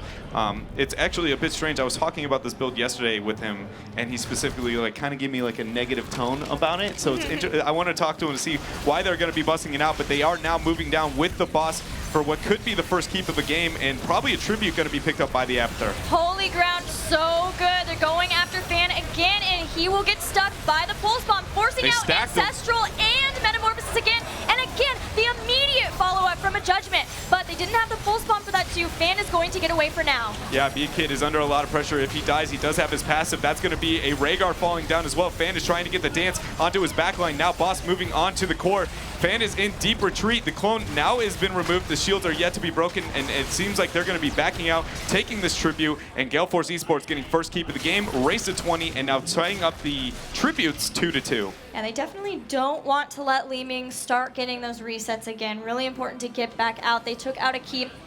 I see Dread freaking out. What's going on? My mind's blown that he isn't applying pressure to the upper lane. Yeah, he may be soaking, but I bet he's not setting up his body. They're trying to keep the pressure because with the new catapults and how they work, and Cursed Hollow being such a boss-specific map and how much value you can get from the split push style play that they're getting, we are yet to see him really gain too much value out of that style of play. He is yet to be able to get that soak, and with catapults now threatening bottom, stacking that with the Giants and the threat of what's going to be potentially the next curse, like I just feel like we could see more value coming out from this build on the Abathur. We're just very scared of getting caught out, or maybe not just quite as much comfort. This is, I believe, the first tournament we're seeing Rafflecopter play Abathur. That is a really good point. We are yet to see him kind of play that. And another beautiful thing about pushing into the top now that bottom keep is down is that that's the boss lane that's available, right? We know that boss was recently taken on the bottom half. That provides another source of vision, or at least only one area where you can see the invade for Naventic. But it looks like Gale Force is the team that's going to be starting the boss here without Judgment. They do have the Holy Ground, which is going to provide a lot of control, and Naventic doesn't even seem to sense it for yet. They throw it over the wall, so they know we're on it, but it's too slow to make the rotations. Free boss, and what's going to be a potential curse here in this next team fight. Someone had to deal with bottom. Tassadar was there. Someone had to deal with mid because bruisers were pushing into that mid lane. It was a great forced response from Gale Force, especially because Naventic didn't have 20.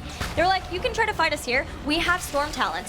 or you can let us have this boss and then a curse to follow, and that's what they're going to get right now. Rafflecopter going to get the curse in a matter of seconds here and to be able to help clear on those side lane pressure. The skirmish now happening in the upper half, and Polymorph coming out onto Zuna, where yet, oh, but Fan is already deleted before anything happens. No Metamorphosis, no Ancestral, and now Zuna tries going with the Dwarf Toss. Everybody's in, but the Judgment onto Kenma. That was a pretty big pulse bomb too. Kenma getting body blocked by the clone, and that he will be the next to fall. Gale Force eSports trying to get enough picks to win the game right here. They have pretty low health bars. B-Kid way on the chase, but he gets Leeming.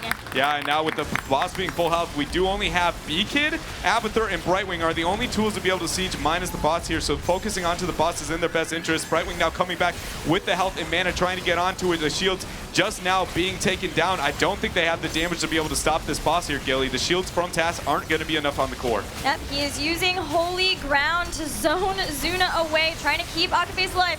They have Hive Mind too, so they have the double symbiotes doing double damage, and that will be it. Gale Force eSports tie up this series. It's getting heated in this series. It is. The viewers can't see the chat, but it's getting savage in this setup. There's a lot of trash talk. There's a lot of trash talk, and I only think it's going to get worse. There was call-outs from both sides here so far about their history and the success that they had in the last season and some of the problems that both of them suffered. These guys are not holding back, and I feel like it's that fuel that's kind of driving these creative approach to the game and different strategies to be able to take one another out. Like, this is one of the best series I think I've seen so far. I hope that it continues down the same pace, because honestly I gave up on Gale Force for some time. But guys, we are going to be done with this match. We have much more to come. Keep in mind, it's 1-1 here in the best of 5 here between Naventic and Gale Force, and we'll be right back with some more awesome games after this break. Welcome back, ladies and gentlemen, to the Heroes of the Storm North America Fall Regional. It is 1-1 in our semi-final here to determine who will be moving on into the grand finals for Regional number 1. Let's take a look at some of the highlights here from these games. Dunk and Jake. This was an amazing team fight, Claris. We just see how cool this composition is from Gale Force, but it doesn't pick up until later. So in those early fights, they didn't have the power to really punch through, so we saw Naventic. Their comp looked good, and then this is the fight it turned around. The huge judgment on Kenma in the middle of the team, they immediately turn double Greymane, eliminate him from existence. And this sets GFE up for a huge turnaround. Look at the timing here. Boss pushing bottom. Curse is available. They're on their 3rd tribute. They clean this up beautifully, and the execution here was so crisp, it gets them an enormous lead. Yeah, you were right on the judgment call for sure going into this, but at the same time, not being able to kind of do massively impactful damage during that window, did that give Naventic a little bit of an opportunity back into the game? Yeah, Naventic got some breathing room, especially because Gale Force took this fight without having the clone up. That is one of the worst things you can do with these Greymane Abathur compositions. You're relying on all of that burst damage to focus fire your target down, and the clone didn't come up until after the fight, so Naventic got back in this game, and that's why you see this even tier talent fight in the late game. But the decision making to pop Fan after the meta when you know the cooldowns are down, so beautiful. Well, actually, just a lot of misplays there. Like Dread mentioned, the meta and the Ancestral overlapping. Tomster completely out of that fight because they were able to zone him away. And as you mentioned, yes, they were able to blow him up quickly. But it felt like there were, some misplays left and right on both sides, although that looked like a dominant game on the side of Gale Force at the end of the day, considering the structure advantage they had. We were talking about it throughout the match, just Abathur not really maximizing his value in those situations, never forward, getting those locusts for the damage, and even on the side of Naventic, I mean, the overlap with the Ancestral Heal and the Metamorphosis, so on and so forth. Yeah, that bottom keep, it should have been dead way earlier, Jake. We saw during the curse, the Abathur was not positioned to get value there. And then in the late game, that top keep could have been dead too, but the Abathur hadn't pressured it enough, so they had to get the curse and go through the whole keep with the boss instead of having a free shot towards the core. Luckily, Fan got stomped because he was under so much pressure in that positioning outside the gate. The boss stomp actually landed on him, and he got blown up instantly. And considering how close that core encounter was, I don't think we would have seen the same result if that hadn't happened. Yeah, an uncharacteristic mishap from Fan there towards the later stages of the game that could have, they could have potentially rallied back and tried to find a good fight. However, that is the case. It is now 1-1 here in the semi-final. GFE bringing the fight to Naventic, and they made it work with an interesting composition. But at the same time, how many times can they make that kind of interesting composition work? Because Naventic should be able to kind of anticipate something if it's going to get a little bit crazy like that. The thing about that composition, and we saw it a little bit there, the judgment really only gets value on the first couple shots. Right. If you go into another draft and you see the Tyrael, you're prepared for that now. You're going to play different. You're going to draft differently.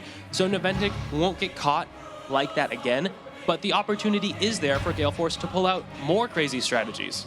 But suddenly that changes the whole drafting layout when you consider that Tyrael isn't just this enabler for your ham status to be able to provide that sanctification, but he can seclude and make that Rhaegar less valuable. As you mentioned, no self-class. And I mean, it's a situation where we are expecting the Brightwing pick after seeing the Uther ban. If they had Uther there, that's a composition that's much safer against the Tyrael. Absolutely. The composition made so much sense once we saw the judgment. The Uther ban made so much sense once we saw the judgment. It just enabled this full dive status comp that Naventic didn't know how to deal with.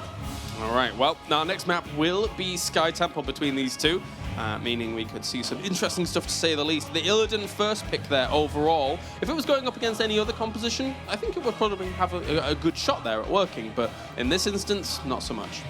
Yeah, but in that game, I don't know if the Illidan was the weakness, right? The overall composition just didn't feel like it had the tools to deal with how much damage Gale Force was bringing. So, you know what? Maybe not a strike against first pick Illidan, just a cool composition by Gale Force. And that's what it's all about. They've said they have many of these crazy compositions, unique styles they haven't unveiled quite yet at their disposal. Who knows if they have anything here for Sky Temple, but right out of the gates, the Greymane being banned on the side of Gale Force. Falstad response, global presence, but then the global presence pickup of that Zagara, considering that they might want to go for Nidus. And we have seen Zagara be so good on this map. It makes sense that Gale Force is going to go with that. This may be a more standard game, but Naventic immediately responds with the Illidan Tassadar saying, no, last game was a fluke, bring it on. Yep, show of confidence here from Naventic. We have traditionally seen them in the past when they've got a little, their cage rattled a little bit. There have been moments where Naventic has, had a bit of a tilt moment. Tilt-a-whirl. Tilt-a-whirl, but for now, maybe that's not going to be the case here with these kind of initial pickups. It makes a lot of sense here too, because historically Zagara not one of the best against Illidan. He's so mobile, hard to hit the maw, and he can 1v1 Zagara pretty easily. He lifesteals so much that those Hydra summons just don't do enough damage to threaten Illidan. Zagara just doesn't have the burst, doesn't have the lockdown to deal with that, especially enabled by the Tassadar. So if Gale Force is going to want to 5v5, they need something amazing here. ETC is a good first step. Yeah, we've seen the Zagara ETC have strong success in team fights throughout the past couple of days with the ability to just lock people down and then maybe even just kind of cordon people off with the Maw after the Mosh. It's been strong, Jake. Yeah, Mosh is definitely strong, and really strong if you pair it with the Divine Shield. This would be the standard norm, I think, for most teams to go for that Uther, but considering it's Akka face, maybe they would look for that Brightwing once again. And actually, considering they've already gone for the Tracer, which Crowan looked so crisp on in that last game, this is weird. It's super weird. Tracer is good at catching at those isolated targets, but Sky Temple not my first thought when I think, okay, what map do people tend to be isolated on? We see a lot of 5v5 team fights. We see a little bit of 1-4 split, but it's not a map where people are forced into those awkward, unpracticed rotations, like maybe Dragonshire, where you're forced to split for the double shrine, so Tracer has more opportunity for pickoffs, whereas on Sky Temple, half the time it's only going to be one temple, so you get to group up as 5, and Tracer doesn't really excel in that situation. Yep, let's see what Naventic's going to go in towards the bans now.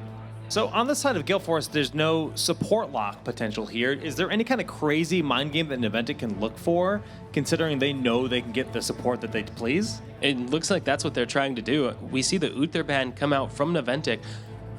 Don't want to have to deal with that Divine Mosh. Makes perfect sense. Brightwing here, though? Like, would that be the play to make? If you ban Brightwing as Gale Force, you basically make Naventic pick Rhaegar, and then what support do you go for? Are you running that Lili? Hey, Malfurion's still here. Who? I mean, please. Let's be real though. I called the odd heroic once. I want to see a Twilight Dream. If they pick Malf and go Twilight Dream, they win the whole tournament. That's all I'm saying. Medivh Dream. The Malf Medivh Dream. Well, we do see the Tyrael ban. Gonna go ahead and ban that out. Makes perfect sense. Gale Force not gonna do anything too crazy yet with the ban phase. Most likely, Naventic gonna get that Rhaegar or Brightwing, either one, seems fine. But banning out the Tyrael bans out the only other full invulnerability tool that was available to protect that Illidan. Right, Naventic with 2 pickups now will be the Brightwing to couple up with this. So right now they've got the NA Illidan Dream, let's put it that way. Strong stuff. Kallara's trying to hate on our Brightwing here. Sorry, even though it's like... Every time he insults Brightwing, Gilly just gets more and more angry. I can just see the rage I don't know what to say, building up. guys. Ever since they changed her a long, long time ago, I don't like her anymore. I mean, you can not like her all you want, but I'm pretty sure she has like almost 100% win rate at this tournament, so pretty good. In America. True, it is a tournament in America. Muradin has been locked in here. That should be Zuna playing that fan on the Illidan. Going over to the side of Gale Force, 2 final picks. They do still need their support. And, well, with Rhaegar still on the table, that seems obvious. For the final pick, what are you feeling? Maybe like a Li Ming to try to round this out? Well, I don't feel like Gale Force has really decided what they're going for yet, or at least they haven't shown all their cards. The thing about the Tracer pick is weird, but it doesn't necessarily say they have a specific strategy in mind. They haven't said, we are going to do X. They could still do Nidus and split pressure and use the Tracer to try and pick off people who try to deal with that Nidus Zagara, or they could go full Mosh and only look for 5v5 team fights and use the Tracer just as a sort of single target damage. So the Rhaegar pickup, not a surprise, not going to be one of the crazy supports.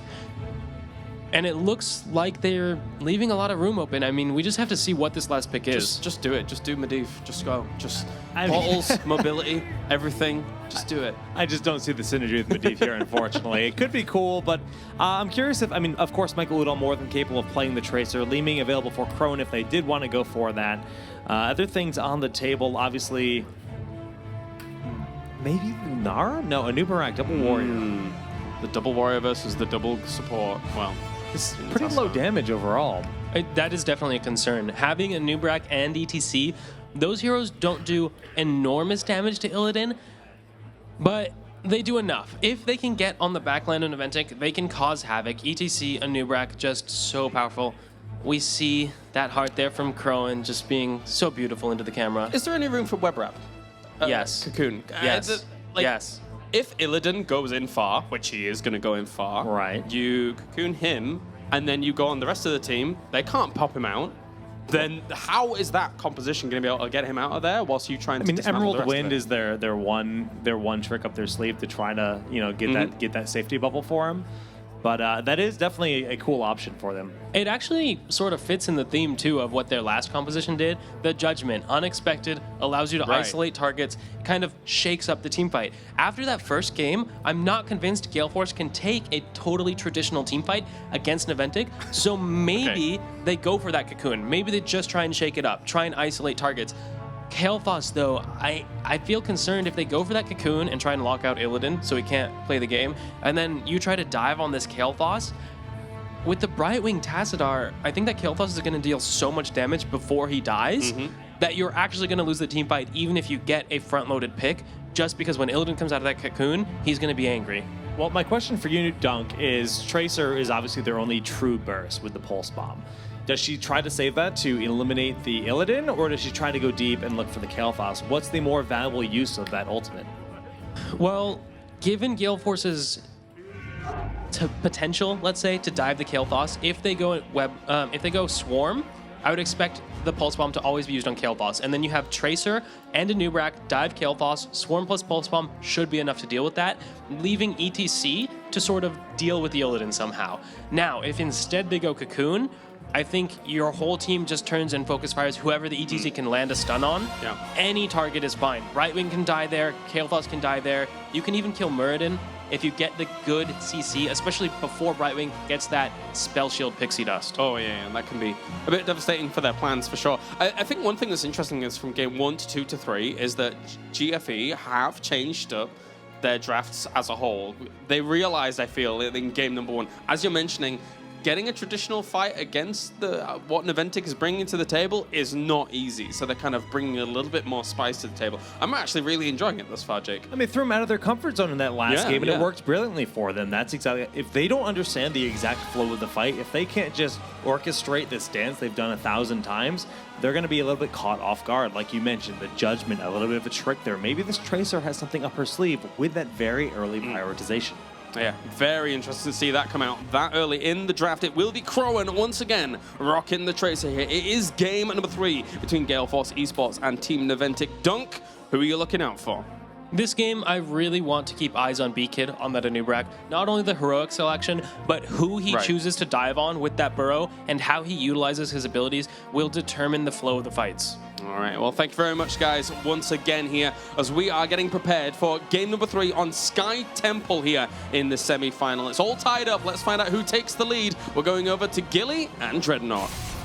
Another game, another Tracer comp from Gale Force, and Dread, you and I were thinking maybe instead of a Kael'Thas, Naventic we're going to pick Tychus for the double warrior, but we'll see how Kael'Thas is able to work, especially versus Dampen Magic. Yeah, the Dampen Magic and the die potential onto the backline, because when Naventic's composition is really based around babying the Illidan, but Anubrak has kill potential on the backline as well, much like Illidan. It's not nearly as consistent, but it does exist, and so they're going to have to play this very patiently. Naventic really taking use of that polymorph from the Brightwing, but for now, we do see heavy rotations to the bottom half here on the side of Gale Force, posturing 3 people down here.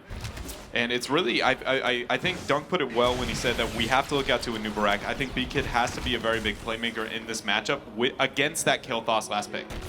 Because we have Tassadar versus Zagara, I'm really wondering if we're going to actually see Nidus Network from the Zagara this game. We did have Infest, but if she's not able to keep the creep going and her team's not able to help her with that, I'm not sure how that would work out, and I think Ma would really be able to help them separate out, especially with the fact that they could have the potential for a mosh pit from Michael Udall.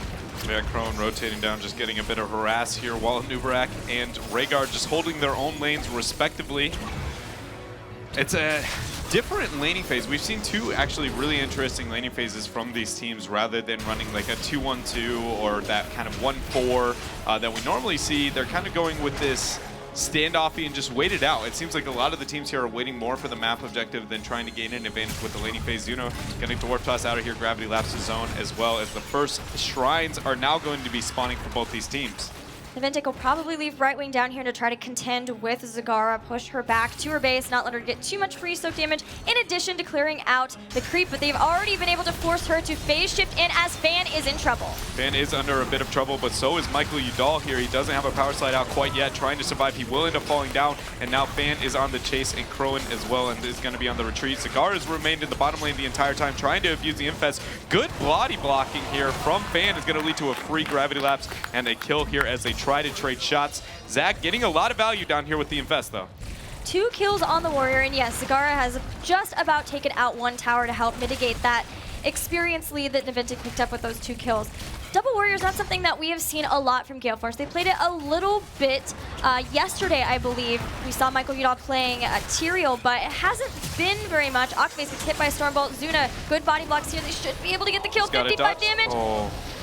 Very nice. Close there. Yeah, dodging big impacts Q over the wall is going to allow him to be able to stay alive. Flame Strike's not going to hit today.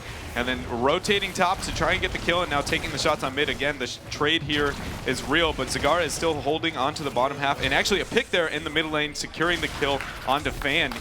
I mean, to be completely blunt, actually, big impact now is getting body blocked by Crowan. He's going to fall down. Polymorph does, Queen comes into play. Zuna's under pressure now, too. What? They are turning this around already, and Zagara has never left the bottom lane. The creep's starting to spread out. Rafflecopter has taken damage, is out of mana, but they have done this so well. That is going to be perfect for the second temple phase. If they can have an experience advantage and already have towers down, so they only need a few of those shots to get the fort. It is. It's so good. And they're even getting to the final shots on top. That is, I mean, it's absolutely colossal. And we talked about this a bit yesterday when it comes to Falstad and the prioritization we saw on the Falstad, but not so much that Falstad seems like an outstanding pick, at least in how it was played, right? I'm not trying to say that he's not good, but actually Zuna getting under pressure here, going to try and get the Dwarf Toss out, will be able to get it. And how it didn't feel like this is your first pick, it's gaining you this amount of value. It feels the same way with Fan on Illidan right now. And Fan, personally, he's my best Illidan in North America. So I really feel like the compositions here for Naventic so far haven't looked to be so hot. As Kemba under pressure, he will be going down. The body blocks are real once again toward the middle lane, and this game slowly looks like it's going a bit out of control here. The rewind dodges the gravity lapse. Crowan's going to be able to get out of there. That was ridiculous play here on that. I mean, he was great at Li Ming, put him onto the Tracer. That was ridiculous. Yeah, Crowan has really been showing off the power of Tracer in these last 2 games.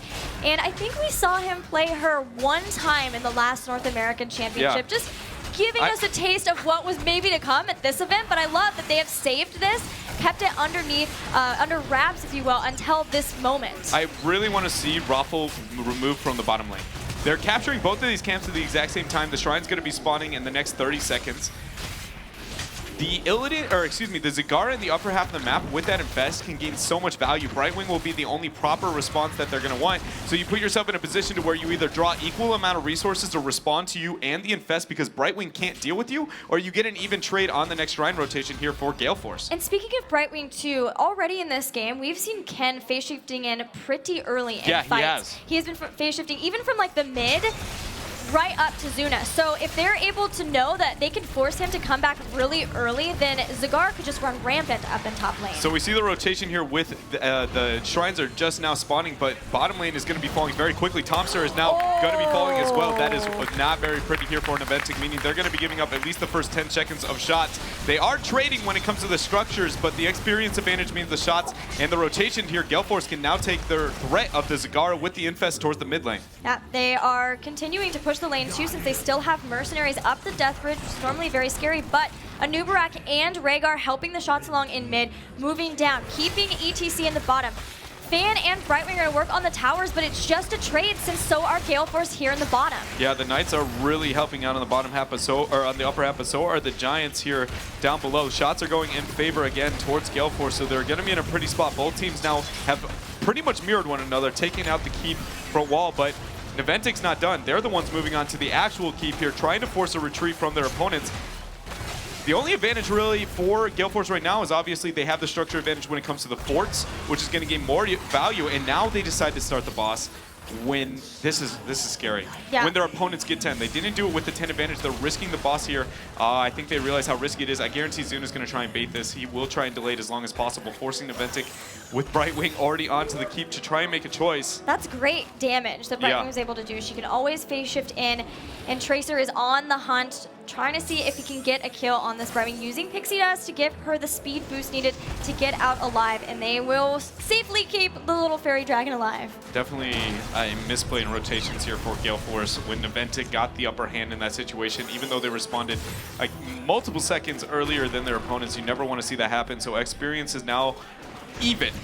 Shots, for the most part, are going to go in favor for a short period of time towards Gale Force when it comes to the value that they're going to be able to attain. But once those forts fall specifically, we're going to get shots onto the keep for a top lane. It will instantly die. The thing is already 25% here, and the skirmish into the bottom lane goes underway here. But Raffle gets a huge ancestral in the mod. Not too much value. But does not get very much at all. It did body block Zuna, but of course he is in full form of Avatar and is nice and tanky. They were really trying to focus down Zuna, using even the pulse bomb on him, but it just wasn't enough damage there, and they lost so much for it. They nearly lost Zagara, and she had to pop both Ma and Ancestral Healing in her panic. I guess their panic to keep her alive. The boss is still available. They may have finally found a pick. There's Dimensional Shift from Tomster. He's not 13 yet, so that's it. There's no Prescience here, but Naventic are trying to turn the fight. B-Kid doesn't have his heroic up anymore. Mosh Pit's only going to hit one target as Tomster is in the eyes of Crowan, 1-for-1 so far in this trade as he tries to withdraw. Now Kenma is under pressure. Blink heal out. He's not going to be able to survive. That's now 2 people down for Naventic, but Crowan is slowly away, and look at Fan dancing all over the backline. This is not looking good, but big impact gets blown up by the bomb, and Gale, oh my goodness, Aquaface is almost winning the 1v1 now. Fan 360 health remaining, the bite coming into play. He goes down, Aqua clutch heals himself, and now Zuna is the only one to withdraw, and I don't even know he's gonna. They go. Wow. Oh my. What a turn. Has got to be frustrating for Naventic, thinking you have that like that. I thought they did too. You have Illidan in small skirmishes. That's With like Rhaegar. yeah, that's his dream right there. He's just like, I'm gonna get the resets. I can deal with the skirmish all day. But the focus fire there, and Rhaegar ended up putting enough damage to really deal with him. 13 tier advantage now for them as they trade shots. We do have a Nubarak on the bottom half, but it's still Zuna is dead, so they could try and force the 4v4 here as we see Tracer rotate in and Galeforce body off of this mid shrine. Now, they know that at least one person is on the bottom shrine from Galeforce. So Naventic, if they wanted to try to make a fight here, especially because they have 13, they should be able to bully them off of the shrine. But even with that, so many of the shots for Galeforce were already stolen from there, so they could be okay to just go back, get their bruisers, start to get another minion push, especially, gosh, look at the lanes for Galeforce. If they maintain all the shots on bottom, that's going to be a keep. You see the rotation from Zuna trying to body BKit off of it. He thinks it's only going to be that one, so they will not be able to secure this keep because of the lack of rotations. I would have liked to see Galeforce definitely make sure they get that down. Yeah. Keeps are so much more valuable than they've ever been. To make that delayed rotation to the upper half, giving up those bottom shots, just seems a bit too greedy in decision making here, but they still do have a significant lead over their opponents here and a lot of pressure on the map as it looks like they're going to try and force the skirmish. Brightwing is going to have to port in. She's porting in to help Zuna. Two-man and bomb. caught in the mosh pit with the pulse bomb blowing up Brightwing. A perfect mod to zone out so nobody could come to their aid. Tomster is in a heap of trouble using Force Wall just to make sure that nobody can chase him down, but Crowan has another target in her sights. But Tracer's not going to get Illidan still. They get a kill here, and they want to maybe get another one with Zuna. They have found him. Does he have Dwarf Toss to get over this wall? Yes, there he will. He will be able to retreat, but that's going to cost them their keep with that one kill onto the Brightwing here. Knights have been pushing top this entire time, wailing away, draining as well. So now they're going to be getting even more experience in this race to 16. But now this is a dream situation for the Illidan. He doesn't have the Metamorphosis, but that long retreat distance here for Galeforce eSports, they need to be careful in this situation. Fan is looking hungry as he's in pursuit, and he does get the Q in. He jumps in, but they're off of the depth bridge. They can spread back out. There's still Ancestral healing if Galeforce get into too much trouble. They're going to leave V-Kid behind. Actually, they're not. Akka doesn't want to. Goes in to try to save him, but he will die. He'll be the one that sacrifices his life for the rest of the team. Yeah, he does. Pulse Bomb is available for Crowan as he does get Storm Bolted out. The fort is still available here, and they're only going to lose one target so far. Fan looks like he is not done yet. He's trying to be able to get the dive, losing the fort. Knights have still been pressuring top, taking the entire keep front wall for this team. So honestly, a noble sacrifice there. What was Akka face personally should have just left B-Kid, but still, that was exactly what they needed to do because that is a great scenario for Illidan. You love to be able to chase your opponents with not much of a response in terms of an area to retreat, something to defend for them. So they understood the circumstances because Naventic is really good at understanding where they need to choose the fights, and we've seen a lot of teams just give it to them. And so that's the first time I really feel like we've seen an opponent respect what their composition thrives in and minimize that as much as they can. Kinma has been struggling with this Brightwing to try to keep everyone alive and not be the Pulse Bomb target, and because of that grabs Ice Block. Yes, I feel like Galeforce is calling out Kenma 2 games in a row at this point. I genuinely feels like they're trying to abuse the fact that he is one of the most aggressive supports in terms of positioning and his playstyle, and just going, we're just going to keep punishing you, not allowing him to play that sit-back playstyle that he doesn't, I don't think I've ever seen him play out of his entire competitive career here. But 16 tier advantage for both of the teams as the top shrine is going to spawn and threaten to keep, and Zuna is now under the pressure here as Mikey Dog gets storm bolted out, Kelly. He uses Avatar pretty early on in this fight, which is a nice thing too. Crowan slowly burning down that health bar, and the Ice Block is fairly okay, you're comfortable taking, right? Because you're up against Zagara, auto attack damage. Yes, she has minions that will do the other, but it's less of a need to get face shield. That's a really big mosh pit though. Cleanse on him too. Kael'thas will drop.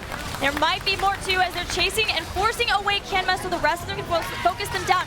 Zagara is in trouble though. Fan does not want to let up. Ancestral healing saves the day. Metamorphosis is in, but they're fighting a losing battle at this point. Tomster is low. He's already used his dimensional shift, and Crowan will not let up. There is the Pulse Bomb. Tomster is eliminated. And the 2-man power slide means that's a 5-0 wipe here. Naventic is just getting bodied in this matchup so far. Kenma, again, first to die. I don't know. I didn't actually get to see if it was cleanse, but when he blinked in during the mosh, he did not polymorph. I don't know if he missed the polymorph. They're going through mid, which is a little bit slow here, taking too much DPS. They're moving on towards the core. Phoenix is going to be the only thing available as a response to Brightwing. Yeah, they need to make sure they stay split up. If they do that, they're going to be just fine. 58%. They're focusing onto him. This is a little bit risky now. Crowan does have a large amount of DPS, 20, 10. That's it. Gale Force 2-1 so far in the series. But again, I don't know where the polymorph went. I'm going to be honest. I thought I saw the animation. I have no idea if he polymorphed Minion, the wrong target, but his whole goal was to interrupt that mosh pit, and it didn't happen. And well, they cleansed it. Did he cleanse it? They cleansed the mosh pit, The pre-cleanse it? I couldn't see it because I saw the animation for a second. I was like, I didn't see a cleanse. I don't know, but that was ridiculous play here for Gale Force eSports, now taking a lead in a series that looked a little rough, but that's going to be it for us. We got to see what our panelists have to say about that last game. That's right, Gale Force eSports taking the lead 2-1 now here in this series, and I've got to say, oh boy, what a difference we're seeing in them. Not, I think in terms of mentality approaching these games compared to what we saw from them yesterday. They seem in a comfort zone that is completely their own. Their drafts have been so different today than yesterday. It looks like they're so much more comfortable with these compositions than what they were playing yesterday. Yesterday, they looked like they were trying to shoehorn their team into the meta. And now they're saying, okay, we'll just play what we're good with. We'll define the meta. And, you know, we've always known Crowan for the Lee Ming, but that Tracer has been absolutely ferocious in the last couple of games, making the plays left and right. But he's not the only one. The whole team finding the early picks, putting the pressure on Naventic, and really just taking the kill advantage in every element of the game. The kill advantage was so much in favor of Gale Force, like you're talking about. That Tracer found so many pickoffs, prevented so many kills of Naventic, and look at this skirmish. This was the part of the game where we were like, oh, maybe GFB really has a shot. This fight looks awful for them, but this Tracer in the backline does so much work. Focus firing down. First, Brightwing, then Kael'Thas, and then finally she gets cleaned up, but it's too late. They've already taken so much damage that Naventic, despite having what looks like an amazing team fight to begin with, they still end up losing. The zero-man meta really costing Fan there, doesn't have the survivability to survive the Rhaegar ETC, and then Mike Udall just cleans that up. There's many times and moments in this game where the backline is being so pressured by Tracer that I'm thinking to myself, well, they need to be picking other things that actually have escapes or their own little defensive tools. Kael'Thas, etc., and things like that don't really do so well against the Tracer here. So is this a target where they have to think about, like, even the bans potentially coming up?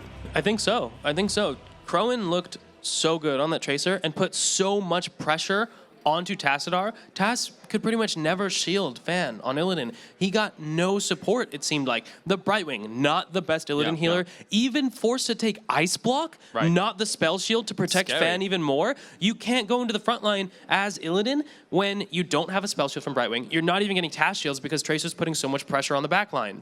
So twice now we've seen Illidan Tassadar open up the gates. I don't think we'll see that again in this matchup, but is it enough to warrant like an actual Tracer ban? I would say yes.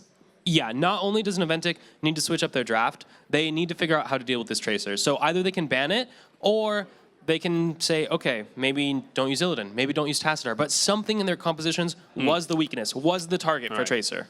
Well, thank you very much, guys. Of course, playing at BlizzCon means a lot to these players. Gale Force eSports 1 game away from the Grand Finals, but let's hear from our players throughout the tournament as a whole, what it means to actually play at BlizzCon.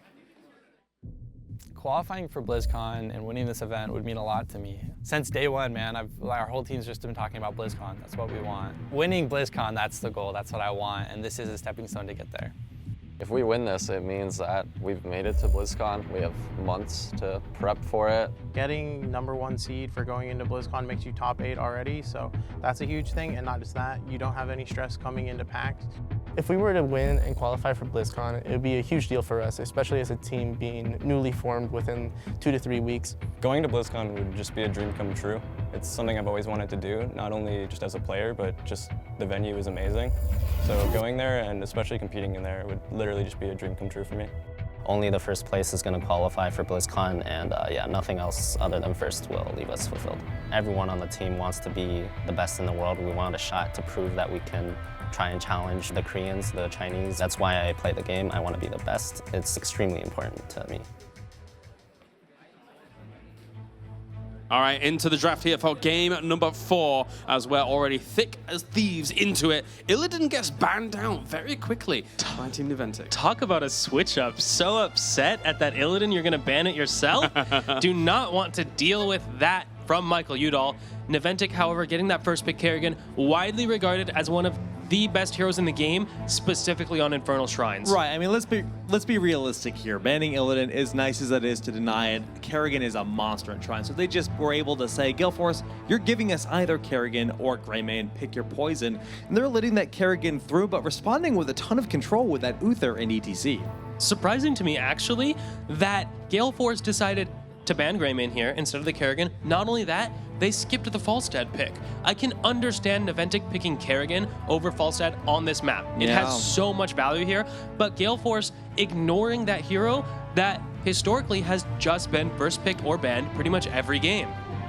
And it's also Raffle's best hero, too. So, I mean, by not picking up that Falstad here, we'll see how it works out. If it's going to be picked up onside of Naventic, who are now locking in the Tyrael. Kalaris, what do you think they're going to go for next? Thanks for taking up the host role, I suppose, in that resistance. I was taken back by that at a moment. Interesting. I think maybe they could go for the support unless Gale Force wants to actually choke that out. Why am I answering this question? Donk, go. Okay, well, the thing about this composition is the Uther as a response to Kerrigan makes perfect sense. Uther, fantastic, not only against Kerrigan, but with it, so you want to deny that. I understand Gale Force picking that. Naventic's response to go with the Tyrael is quite excellent here, I think. Kerrigan is one of those heroes that wants to engage, and if the engage doesn't go absolutely perfectly, super vulnerable. Tyrael provides a lot more room for that engage to go good, but not great, and still have your Kerrigan survive the fight. Plus, the follow-up Falstad gives them a ton of map control. Yeah, this is certainly a scary draft on the side of Team Naventic already. Gale Force having given them that. For the price, obviously, of the Divine Mosh is something like, right. when I look at what they have, Divine Mosh over all of that power on the side of Naventic, I'd rather be on the Naventic side right now. Yeah, but at the same time, Kenma's looked a little bit shaky on the Brightwing, honestly, in that last game. And specifically, we talked about the forced ice block just because its positioning has been a struggle. So they do have the opportunity to try to deny Rhaegar, but at the same time, do you think this is a composition where he might even look to potentially utilize Medic, because he has shown that in the past? Medic is something that he's looked comfortable on before, but I would also expect to see him play Monk here. Karazim is pretty good. When he has the Sanctification, it actually provides a lot of room for him to maneuver in teamfights. He's not as at much of a risk. So I would like to see maybe a Monk here, since they were actually banned out of Rhaegar. But before Naventic has to pick their support. It is. Yeah, the Tracer ban, not willing to deal with that again. But Crone still has Li Ming in his arsenal, so it's not even like a big hindrance for Gale Force. But it's not even that good a great a map for Li Ming when it comes to shrines, etc. He so makes maybe it this work. is a really good He position. makes it work. Okay, he does, but Gale Force now has to pick 2 more heroes before Naventic decides what the rest of their composition looks like, whether they'll go double warrior with that melee assassin or just follow up with a support and a ranged damage dealer to follow up on those Kerrigan combos, because they have decent damage right now, but Naventic would really like to find something that turns those Kerrigan combos into pure kills. Look at the intense discussion going on the side here of Gale Force eSports. Very keen to throw something in, and that is a Tychus coming in mid-draft. Tychus is definitely cool. We've seen them use it to make success, but what I'm curious about right now is are we going to see Thrall or Sonya for Udall? I think we're going to see a Medivh here game here from Gale Force eSports. Yes, this composition looks similar to their Medivh games in the qualifier. They have the Uther, they have the ETC. They're going to have so many invulnerability windows, and the Kerrigan is so susceptible during that all-in. If the target gets the Force of Will, then that is absolutely backbreaking for Naventic. With Hassadar, though, is that still on the table? No, I think those two are pretty mutually exclusive here. If they went for the Medivh in addition to this, I would be surprised. But I don't think it's entirely out of the question. Okay, well, final 2 picks here for Naventic. I'm thinking, obviously with the double front line, they definitely need...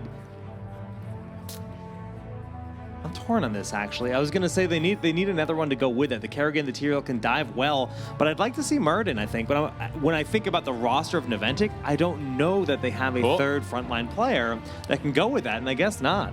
Well, there we go. You brought up the Medic before. They did opt into that Medic. Gale Force kind of showing their hand a little bit. Their team composition at this point can't transition into a dive comp. There's just no way they can threaten that medic, it seems like, outside of a D-Shield Mosh. So it's actually going to be tough for them, I think, to force their way into these fights past Tyrael, past Kerrigan. It's so scary to try and engage on Kerrigan's backline, because anytime you funnel towards that backline into a choke, you're going to get Kerrigan comboed. I guess they're looking for the dive. You're saying they have no way to dive in there, and Anubrak's going to enable that a little bit. But once again, this is a pretty low damage composition. They have the ability to fight for the team, in terms of over the objective on the shrine with the Psy Storm and then the grenades being thrown in, a bit of control with the laser drill. But I actually vastly prefer Naventic's composition myself. Absolutely. In this composition, it feels like Naventic figured out what Gale Force was doing and drafted around it. The medic Kael'Thas is just such a good backline to follow up that Kerrigan. It's so scary to try and walk into that, so scary to try and engage into that. And I don't feel like the Anubrak is enough to turn their slow fight style composition into a dive comp. That Tassadar doesn't really help threaten medic. Tychus doesn't really help threaten medic. So you're basically putting all of your eggs into the Anubrak basket. You have to land the Burrow Strike Impale, and the Locust has to be enough to be able to kill that target. I'm going to say something a little bit out there, and I want to know your opinion. Is this a drill game, or is this a Commandeer Odin game? What's the strengths of each of those on this map is really the question you have to ask yourself. Laser is powerful if it is actually allowed to focus fire a target, but I don't think Naventic is going to be sending someone into the backline of Gale Force. So Odin could get value, not only from the spread and long range onto the shrines on this map to secure those skeletons, but it at least allows you to hit the medic, if not that hard from range. Right. Yeah, I actually like that idea a lot, though. I think you're onto something, because as you mentioned, they're throwing a lot with that Anubrak to get onto the medic, but suddenly if you have safe poke to whittle away at that medic a little bit with the Odin, it will help a lot and maybe be enough to seal the deal for that kill. Yeah, the difference between a medic at, say, 100% HP and feeling safe, then getting dived, versus, poked down to 75%, can be really dramatic. In an actual teamfight, it's much easier to kill someone from a poked position than an absolute full HP, especially when you're considering medic, who can't heal herself, can't cleanse herself. All she can possibly do is toss that safeguard, maybe take some block talents. So if the positioning isn't perfect, you could see that Anubrak punish the medic. I suppose it depends on the lineup of heroics as well, though, because of course on the other side, Naventic has things like Falstad. They have the Gust to try and control the engagements a little bit more, so it can be difficult, I suppose. I mean, any of their options are difficult here. So looking at these two lineups, who are you looking out for here? Is it all about Fan once again? What do you think, Dunk?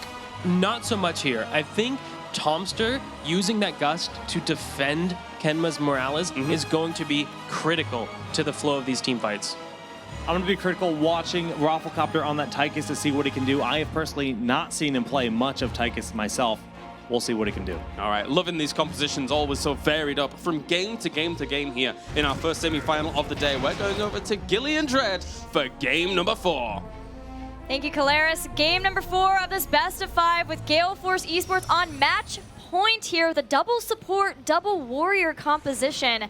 This draft got crazy fast. It did, and it's one game away from possibly sending Naventic home, not standing a chance to even make it to a grand finals.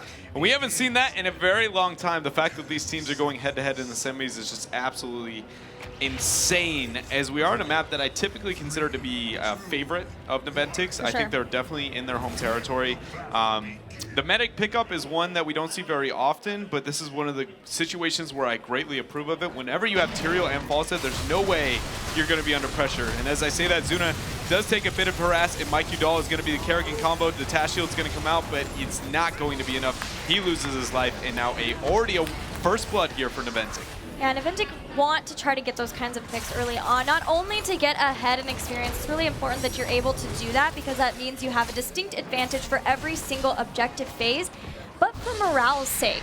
They took a couple of heavy hits, even having to ban Tracer versus their opponents because they realize they just can't deal with it. So if they can start to gain some momentum off of some really good combos, some great picks, then I think that they would be in a really good place to try to bring this back to game number 5. Yeah, and just the rotations here coming out from Naventic are very dominant here. Kael'Thas always provides very good wave clear, and then also Kerrigan's not too shabby at it as well, but she provides kill potential. So she's going to be terrifying if they make that rotation to the upper lane with him in the gravity laps. But we do see Gale Force eSports is waiting patiently. The counter response is going to get ugly for Gale Force fast. The power slide did not connect on Biggie, and the heals from Kenma already bringing him back to full health. Gravity Labs will pick up Rafflecopter. Fan unlikely to let him get away now that he is caught in such a compromising position. And the shielding only delays the inevitable. Tychus will get taken out. A second kill for Naventic. Yeah, and it's just how much threat they have as a composition for Naventic here in the early game. And there's no pressure really. You can not really put too much reasonable pressure onto Kenma either, because you do have the Kerrigan and the Kel'Thas in the early half of the game. And as this moves on Zuna on the Tyrael and just having that Gust, it's just going to be really hard for them. I do feel like Gale Force had a game plan, and it kind of went wonky halfway through here. The double support, double tank. Have we ever seen that? Like in a long while. It's been a really long time, and since that was a normal-ish meta, I don't know if it was ever fully a normal one, but we'll see what they can do with it. It's going to be hard for them. They're already losing out the Shrine, wanting to get 4 before they even try to engage. I feel like with the amount of clear that Naventic has, Gale Force needs to be the one to try to engage, and you see Michael doing that, looking for a power slide target. They might have gotten Fan in the spot as the Burrow charge in to be able to body block Fan. There comes Tyrael trying to help, and she'll be able to ravage back to range of Kenma. And now you see the Leapfrog coming out from Fan there as he moves on to Rafflecopter. Akaface is on the retreat. Task Shield comes into play, but the combo will hit, securing the kill as everybody on Gale Force eSports seems to be on the retreat. 26 skeletal defenders here picked up for Naventic, and this is going to be the first Punisher going in their way with already a 3-0 kill lead. I'm looking to see if there are any talents from Gale Force to help with the damage. And I'm wondering if maybe we'll see something like follow through from ETC to help out with something like that. Archon. Archon could be it. We could see Archon. Yeah. Splash damage, be good for the Shrine. Yeah, it's not common, but it's not like it's insane. We've seen it in certain situations where a team feels like they fell too far behind in their damage output potential and then end up picking it up. But the Punisher now going to be baited over the wall. Will the follow combo land? No, it did not secure any kill here quite yet. So a very standard a Punisher game so far here as they soak the side lanes, baited over the wall, not able to secure a kill. Fan, he's been looking pretty when it comes to his leaps. Hasn't hit too many combos. They've been very, very close, and if he's able to kind of hone those in a little bit more, I think he would have had 2 to 3 more kills in this game. So we'll see if he's able to clean that up and really turn it around, because Naventic's on the back foot here. They could be removed from this tournament if Gale Force wins. A lot of us, will be, I guess. Yeah, a lot of us came in thinking that Naventic could potentially like 3-0, right? Yeah, like they looked just so good the first day, and Gale Force struggled. But whether Gale Force is Naventic's Achilles heel or they regrouped and came in, now they're the ones. They were saying in their video, we're the team to beat. And I don't know, I watched that and I was like, it feels like that might be Naventic, but they're proving it here. Yeah, and Fan's actually delaying the cap of this. The rotation's coming in. It's a 3 for 4 right now. Fan is just getting those free heals as the Nubarak takes so much damage. The combo comes out, shield comes into play, Burrow away, and so that is going to be a good invade here from Naventic as Raffle is on the retreat now. Smite giving the team movement speed, not able to secure a kill, but a 3/4 level lead, pressure everywhere, and wave clear advantage so far for Naventic. They are in such a pretty spot, and I think it's only going to get worse. Their level 10 is absolutely terrifying. You could see even in that small skirmish, Akaface was trying to dive Morales. That's the state of this composition, is you have Uther in the back line like, hey, go away. I'll hit you with this hammer that doesn't do very much damage. Please leave. They have to keep Rafflecopter alive. That is absolutely crucial, but with Morales, who can they actually take down if they can't get onto Morales in these team fights? It has to be her, right? Because, again, the Sanctification and the Gust, they just have so much free reign over when they want to take a fight, and if it looks bad for Morales for half a second, I expect them to completely just look to get the engage here.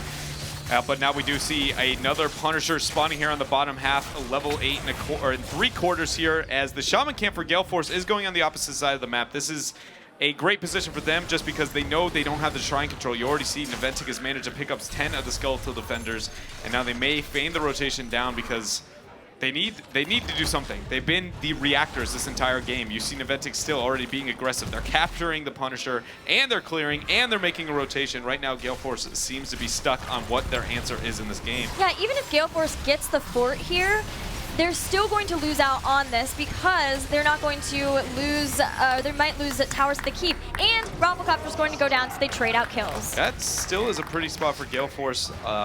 To not have Tyrael available for the next team fight, and they're going to be sieging into them, giving Gale Force a small man advantage for a short period of time as the Punisher moves into the bottom half of the map. 10 is now secured for Naventic.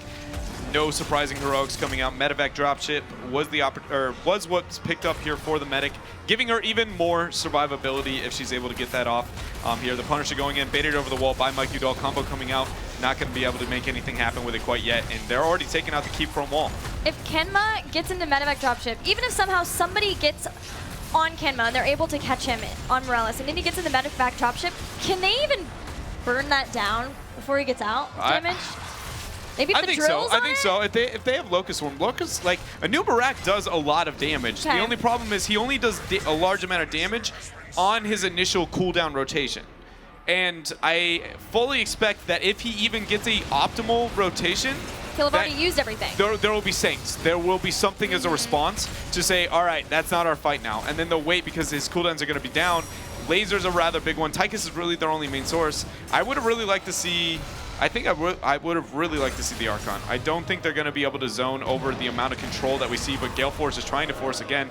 That fight didn't look pretty. Don't mind us. Tomsters are going to bust it away and wait until they get the next fight, having Sanctification, and Gus will probably be back up as well. Well, half a level lead for Team Naventic, so at least Gale Force isn't down too far in experience, and they're trying to find a fight. They know that they need to before this spirals out of control for them. They're going to jump in. Michael Udall gets on the point along with Fan. Here comes Maelstrom 2 to start doing the damage. Gale Force eSports is split apart, and Sanctification and Maelstrom right in the middle of it. They jump onto B-Kid. Zuna zoning him away. Divine Shield must be used, and Michael Udall from the other side is also taking damage. B-Kid is out of there. Michael won't be so lucky. Zuna's trying to keep on the chase. He may be able to get him out. There goes Rafflecopter, and shielding from Tassadar keeps Michael Udall alive for now. Yeah, that engagement was very desperate there. Medevac dropship actually going very aggressive. Two people are going to be able to get in. Zuna's tanking for them, so they'll be all right for now as they drop in here, see if they can make a play. Gus coming out, realizing that wasn't as pretty as they thought it was. B-Kid is trying to punish them for it, but instead, he's the one getting punished. Good Shield's going to be able to keep him up. Fan is going to, oh man, Thompson confirms the kill, and that is going down for them. A huge lead here as the next Punisher spawns.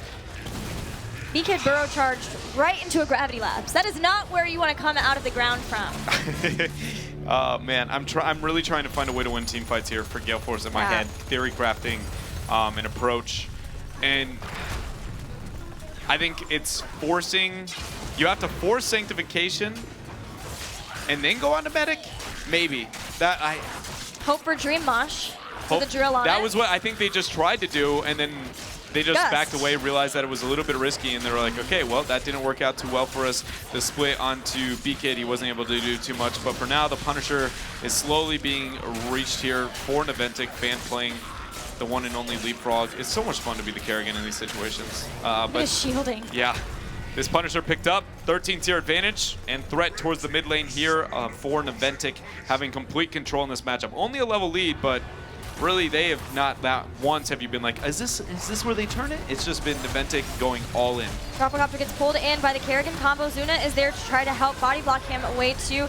He's putting damage on Fan, but the shielding so far has been hard to cut through. There's the drill. They're going to clear that up really, really fast and now take out the fort. Having Maelstrom off cooldown, it's not a huge cooldown, but it's something. They need as much as they can get here. B-Kid trying to back over the wall is going to take a large amount of damage as they bait the Punisher to the other half. That Punisher gun in, they might get a kill. Udall trying to get the flank here. This could be it. They're pretty grouped. Gust is pretty, it's still available, but yeah, they are grouped up. But if Tomster's staying away from the rest as he has been, then he's always can gust the Mosh away as soon as they jump in. He's jumping on to Falstad. They have found out the follow-up damage is there. Sanctification. Was interrupted.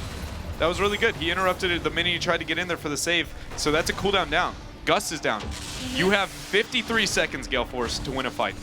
They got a lot done, but Naventic are just going to turtle. They go right back in their base. Mike's trying to see if maybe they're going to go after these Khazra camp. But now with 13 here, Naventic know they've got a full level lead. They can just heal up, get ready for the next Shrine fight.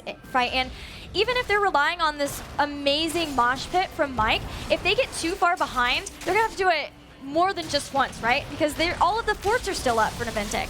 Yeah, all the combos going into Zuna. The stun coming out. He will get his might out of there. Force wall not going to be enough. Kenma's under pressure, though. Can they kill the medevac? Great 3-man gravity lapse here, and he's going to be able to walk right away with that thing.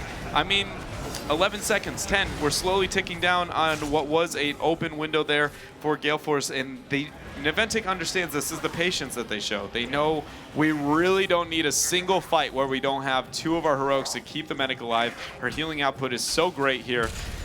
Gale Force, man, it's got to be a huge flank, or just Kenma somehow so out of position nobody else can save him. Mike, he did try for the flank. He's been looking for the flanks.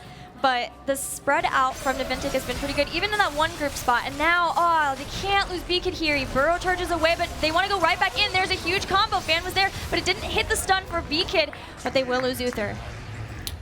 And now Naventic is making the rotation to the bottom keep here because it is open and available for them. Medic is very good, but Uther's only going to be dead for 20 seconds. I can't help but feel this is a little optimistic for them. Fan going in for the combo. Tassadar is going to be able to get the phase out of there and not worry about it for now. And again, they're posturing around. That turret, I don't know. I guess they thought that turret was really worth it there. Maybe they thought they had a little bit more of an opening to make something happen there, but now Naventic backing out, going to the Shrine. That's going to give them 16 tier advantage. And, I mean, unless a miracle happens here, another Punisher. I wonder if they were going to use Medevac to fly straight up to the Shrine. Yeah, after getting 16 from that, but I guess they want to make sure they still have it online in case they're able to dive onto Naventic. Minor pause here, guys. We'll get it figured out really fast. But Gale Force, the Shrine's spawning on the upper half of the map, and there's not too many pretty places you can take a fight or get a flank for them. I really feel like they might stand a chance if they end up zoning Naventic maybe to back out and then hit them as a zoning mosh in the retreat that they aren't going to be able to interrupt. We're going to have to find out, but we are starting up again here. 16 picked up against Skeletal Defenders. You see Fan just going ham onto that, and they're securing the top fort as Gale Force is trading fort for fort, or at least trying to on the bottom half, because they know they need 16 during this Punisher phase, or they're not going to stand a chance of being able to defend it here. If they get 3 kills, Naventic could really win the game now. They're opening up the fort, they're opening up the keep front wall here. They're going to focus the side wall, make sure they have follow-up if they need it, and if they get 2 to 3 picks here, this could be game. Naventic could pull away here. Again, this is the second time that we've seen Gale Force try to counter push while the Shrine is available, and Naventic knows not to devote any more resources than they need to. Fan is fine to clear out the Shrine by himself, and they took out so much. There is no ability to bait the Punisher over the gate and take it down safely while Naventic focuses on the tower. That is gone. That opportunity is eliminated because of Naventic's strong pushing. Eldrin very deep in there, and they know that he has holy ground, so they have to be careful about stepping out too far. They're pulling this into the mid keep. Yeah, really good rotation there to make sure it goes in between the keeps rather than the core. The cooldown on the leap's going to be up in a couple of seconds here, roughly 5, and if they can bait it towards mid, they don't want to lose. There it is, leaping towards them, so they're not going to be able to lose any damage onto it. Free keep here for Naventic. 16 still not obtained for GFE. But they don't lose. They don't lose. I mean, you know, that... Silver linings, Trent. Yeah, just left and right, I guess. They aren't going to be out of the game quite yet, but they don't even have the map open enough to really, even if they 5-man wipe, like they can at best go bottom and take a keep, maybe, depending on where they take the team fight here. Naventic just has a ridiculous control on this map, and a lot of it, I don't even think it came down to Fan on the Kerrigan. The Shrine control that she provides, but I haven't seen Fan really hit a game-changing combo. It just comes down to, you have the Tyrael, you have the Falset, and then you got the Medic. As long as the rest of your comp is pretty well rounded, they really don't need to worry about it into a double tank, double support. All of Gale Force grouped up as 5 in the top. Maybe trying out the Chinese Bush meta, but yeah. Naventic not falling for it, realizing everybody is off the battleground. Eventually those bruisers will have to be cleaned up. It's in a top lane, and that's where they have, Gale Force has no keep. But they want to get a fight. They know this is 16 to 18. This is the last chance we get before they get very, very close to 20. And again, we're faced with a talent tier advantage, and this time likely core with the Yeah, Punisher. Raffle's isolated though. The combo comes out good. Cleanse. I don't know if the cleanse or the dodge came into play first, but the Holy Ground is going to isolate later. Divine Shield most likely going to come out to him right here. It does. That means none for the Mosh Pit as they get the flank. Laser going down. Zuna's under a little bit of harassment here, but he should be able to get the Holy Ground out as Kenma, for the first time under pressure, is going to drop his medevac. Sanctification still available for the team. No pressure into the medevac. The two-man Mosh Pit coming into play though, but Fan with the flank gets a two-man combo. Sanctification comes out, saving the rest of the team, Gilly, and Udall is going to be the first to fall as Akaface and the rest of the crew is just slowly losing their health bars. Rafflecopter going forward so that he can maybe let the rest of his team survive. Tomster chasing down Tassadar too, and Kerrigan is on the chase for B-Kid. Rafflecopter's still alive. Did his job, lasted as long as he could, but Tassadar was eliminated and only a new Barak remains for Gale Force, and that has put Team Naventic in a great, even better spot with their experience advantage. It's looking dicey. It is looking dicey. Now they are rotating to the mid lane, securing the keep while Fan will do his thing, threatening the core now at this point with this next Punisher. 20 tier advantage will just barely be achieved as they round it out here. And I mean, this is match point. I don't think baiting it to bottom is going to buy them enough time with 20 tier advantage and so much threat. The keep already has taken an immense amount of damage. Unless they get a pick here, Mike Udall and friends, I think, are going to have to take it to game 5. In that last fight, they forced Kenma into medevac. They knew that was a few pivotal seconds where there was no cleanse opportunity, there was no even heals for her to be able to help out her team. So that's when they tried to strike, but the damage just wasn't quite there in time to burn somebody down in that mosh pit, and that's kind of in the story of this composition. 20 when that keep falls is not going to be achieved quite yet. I don't believe just about 3/4 of the way through. That's going to be a huge cooldown. Gale Force realized this is match point. They're trying to get the flank. Somebody needs to bait this. Crowan baited the lead. This is where they move in for the fight. There goes Mike, looking for a big mosh, catches Kenma, but in the back, John Cena jumping on Crowan and taking him out. The true MVP of Naventic, Divine Shield already used on Rafflecopter, and Crowan goes down to Fan jumping in. They do take out Lieutenant Morales. There's no more heals for Naventic, but they have lost so much in getting Kenma. Tomster going in for the aggressive fly, catches Michael Udall. Only the 2 warriors of Gale Force remain, and they've only been able to take out Lieutenant Morales, and that should be it. Gale Force trying to make something happen. The Mosh coming out. Leap was baited somewhere else, but nobody's going to be there. This is GG here. 5 people dead. Naventic taking it to game number 5 here in the series against Gale Force eSports. And honest, it's felt a lot of outdrafting there from Naventic, and they played it well. Like Gale Force at the very end there, they realized, guys, this is it. We only have one chance of being able to make it happen. They went for it, but they're so far behind that it doesn't really matter at that point here. So we're going to see who's going to be able to take the series. That Punisher was amazing, by the way. Drained a lot of health off of Tassadar and kept a Nubarak from doing anything to try to follow up the mosh pit too. MVP maybe. Yeah, I think he was MVP. And like one thing we have to keep in mind is that whoever loses this next game goes home. They are not going to be in the grand finals. Neither one of these teams is going to get second, which they were expected to. These are the favorites of the entire tournament. So as Jay Howe put it, the old blood, the old gods maybe here trying to make something happen. But we're going to have to find out who's going to win this series as we go to a commercial break. We'll be back later, guys. Stay tuned.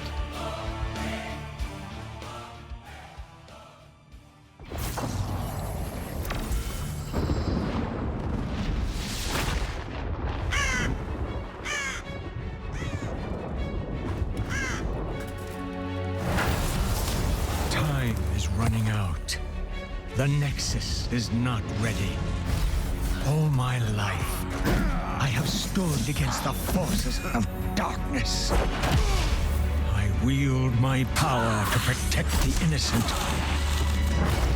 While I was not born to this realm, my duty remains. Now, I sense an approaching evil that is all too familiar. I am the Guardian Medivh. And I will fight alongside these heroes. We will face this enemy together, and together we will defeat him. I hope you will bring more than words to this battle, Guardian.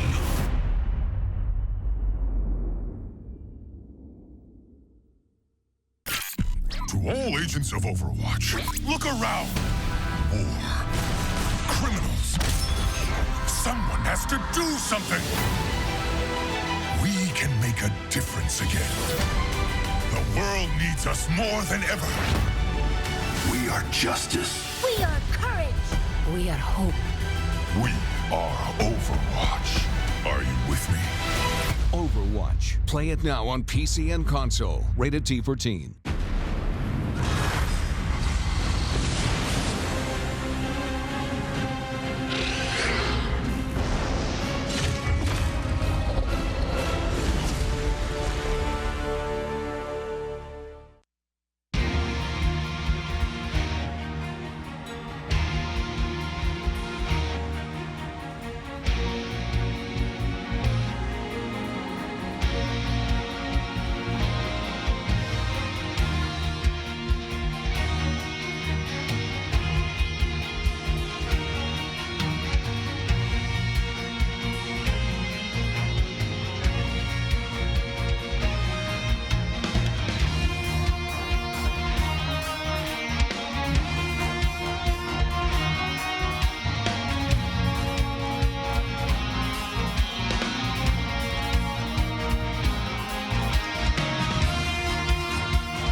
My team is awesome. Last time we were at Burbank, in this very spot, we were talking about we're gonna win this tournament, and then we ended up doing it.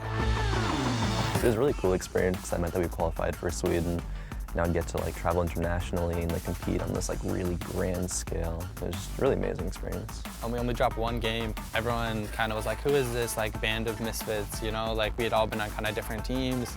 And then we formed together 2 months earlier and then ended up taking the regional. It's kind of different now, going from the underdogs, kind of like the dark horse of the tournament to, Gale Force, everyone's looking out for them. Everyone's looking at what we're doing and kind of copying us and trying to beat us. It's kind of cool, swapping it, it's an interesting experience, but I definitely think I have the best team. We're all very dedicated, we're all very hardworking players, and we all show up at LANs. So I think we're definitely gonna blow everyone out of the water this tournament. This all is super surreal for me. Playing in front of a stage really is the best experience that you can ever really have. The reason you practice so hard is so that you can perform better on a stage, and I think I'm definitely the type of personality that loves the energy and vibe that I get from a crowd, and I really play on it. I think it sort of helps with the amount of energy that it brings. It brings pressure, but with that pressure, it's you're there for a reason. You're there to win, and having a crowd behind you, cheering you on, it brings a lot of energy that you can use to help focus in the game. So our first round matchup, we have a team name change. I think they're a pretty good team, but I'm really confident that we're gonna beat them. I think we're definitely gonna be in the finals. We're just excited to see if it's against Naventic or Crescendo. Being invited as one of the top 2 teams definitely adds a lot of pressure. We used to be the underdogs, and now we're the team to beat. As well as we made a roster change, so everyone's kind of just been waiting to see how good is this new Gale Force team? Did they make the right decision? It's finally time, we can finally put all the naysayers to rest, and just finally show off what we have. So there is more pressure, but it's good. I like it. Winning here would mean that we qualify for BlizzCon in the first seed. That's the goal, just keep improving, doing better. Qualifying for BlizzCon and winning this event would mean a lot to me. Winning BlizzCon, that's the goal, that's what I want, and this is a stepping stone to get there.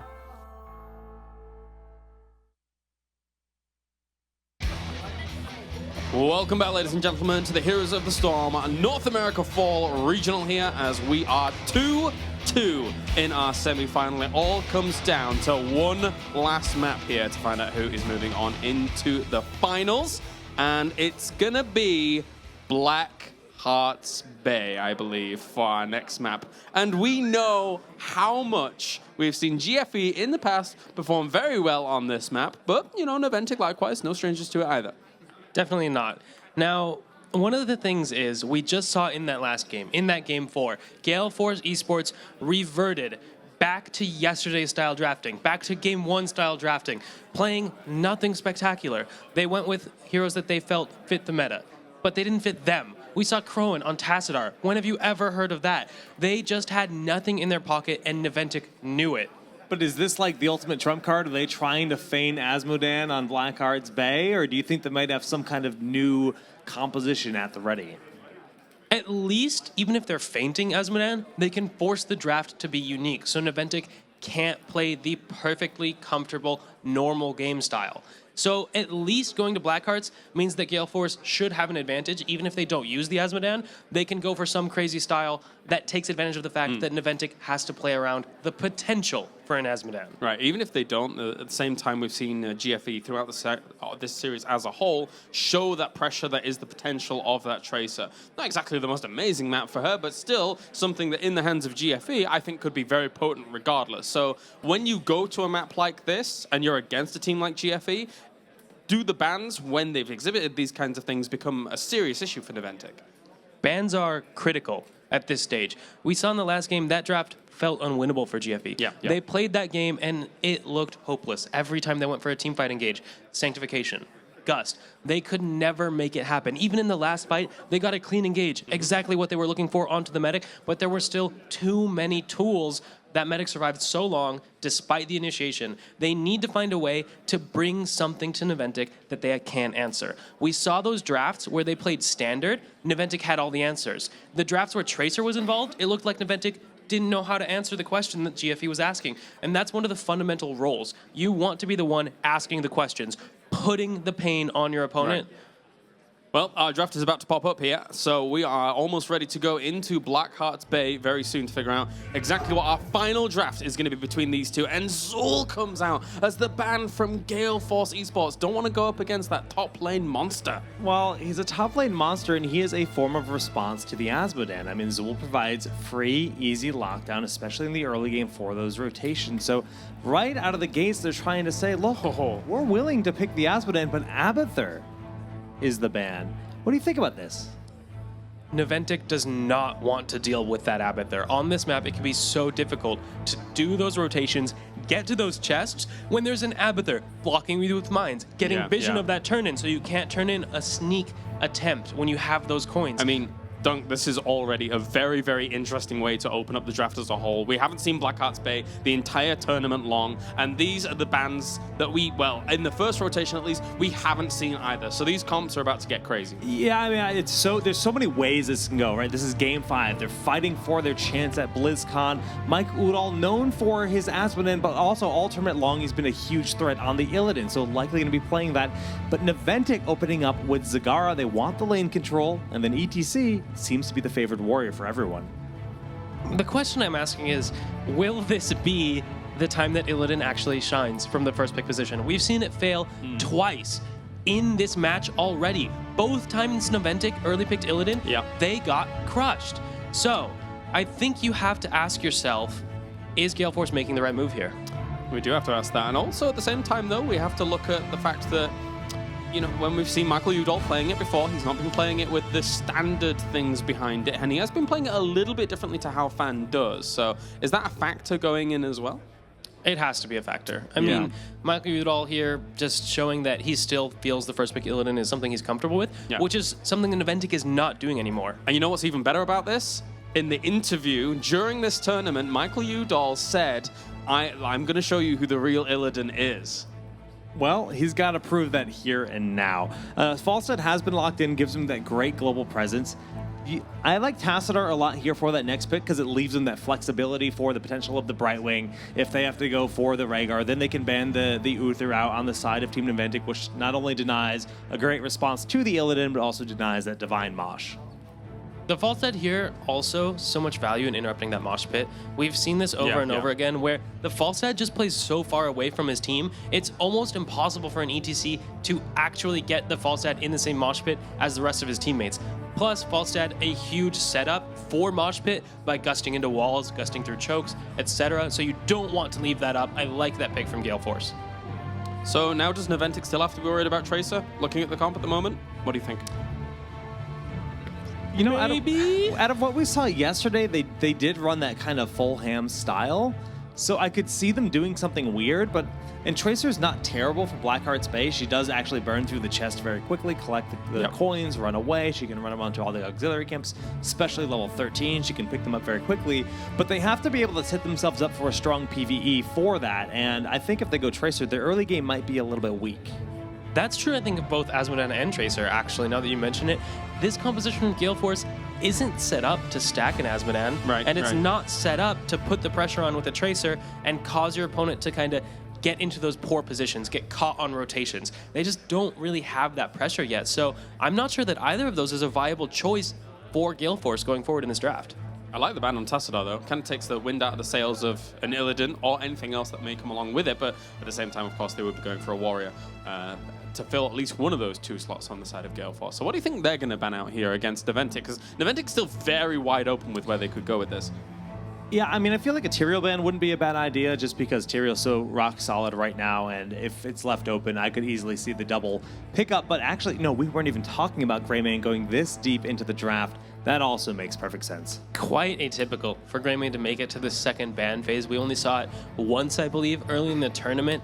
But you're totally right. The Tyrael, also something I would have liked to see banned. We saw Gale Force ban the Tyrael against Naventic when Naventic had the early Illidan. So opting not to do that, opting to ban the Greymane out here when Abathur is already gone, is something that I'm a little concerned about.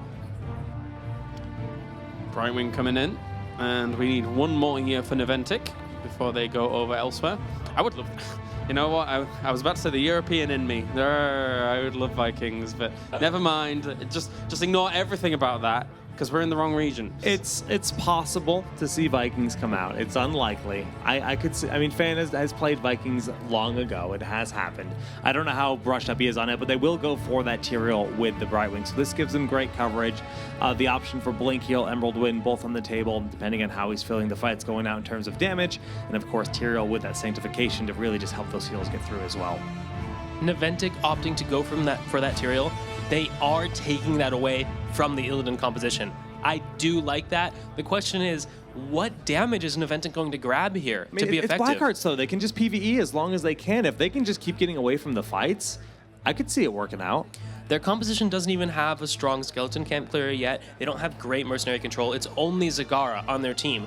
And if your Zagara is trying to do the AFK, I'm PvEing strategy, then you're not going to have somebody to control the lanes, control the waves. Team Naventic needs to find a way to deal with that. Uh-oh. Leoric into the double tank. I love that choice. I think he is fantastic against ETC. It's so hard for ETC to posture on that front line and find the opening for the Mosh when he's just constantly being drained and CC'd.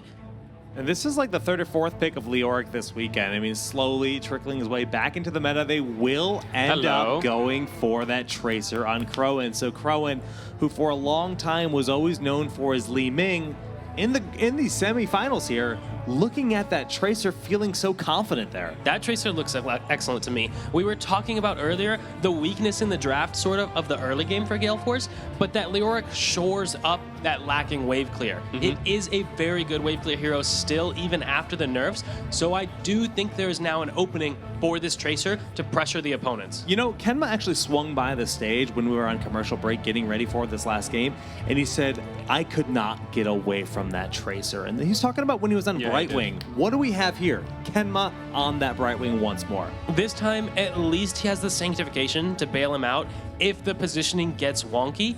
Plus, that Kael'thas can at least kill the Tracer if she messes up. If she wastes the recall, goes back in, he can absolutely destroy Tracer in one combo. Yeah, this is going to be very interesting. We haven't seen Blackheart's Bay throughout the entire tournament. Obviously, Zagara in a new iteration. Is this the map where Nidusworm is able to thrive? Or what do you think? I mean, it's a really tall map, so it definitely has the viability there for sure. I'm just curious if that's like going to be just used purely for the PV of the coins, right? You're not going to be pushing on Zagara. You're going to be rotating around to maximize the siege camps, pick up the coins, pick up the pirates, grab the coins. I don't see it having the big value of being able to push with it, though. Have we seen Naventic use Nidus Network at all? Or are they strictly a Maw team? So. Okay, so I wouldn't be surprised if they just went with the Maw, honestly. It gives them so much team fight potential. That way you can isolate the Tracer. When Tracer dives in on your backline, you can lock out some of the follow-up, and it's not nearly as scary to deal with just a Tracer compared to Tracer being followed up by her divers. Yeah, and kind of echoing the sentiments that you're bringing there. I mean, we've seen the Moshes with those Maws being so impactful in a lot of the games that we've seen today. So it would make sense that they would stick with something like that. Of course, especially if they are scared of the composition that they're going to be going up against. You know, you said it yourself. Kenma was here. He was a little bit worried about the Tracer in the previous games. And then going up against this one, once again, when you've got Illidan and Tracer now trying to get towards those backlines and do some damage, it is very, very scary, Jake. They're going to be focused. They're going to be a team. Crone and Michael Udall trying to synergize the two dive heroes to find that back line, but I think they need the Maw to respond to that. I really do. A little bit more control. I think it'd be a little, kind of risky going for the Nidus.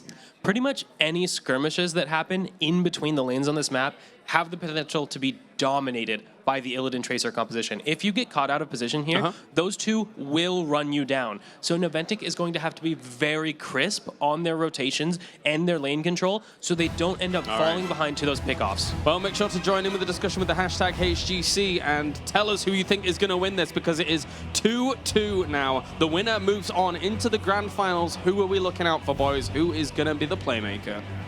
It has to be Crowan on that Tracer. That's what I'm going to be watching. Looked good in the past couple of games. Let's see if he's going to be able to do it again here. Team Naventic going up against Gale Force eSports for the last game of the day. Who is going to the finals here for the North American Regional? We're going to Gilly and Dread.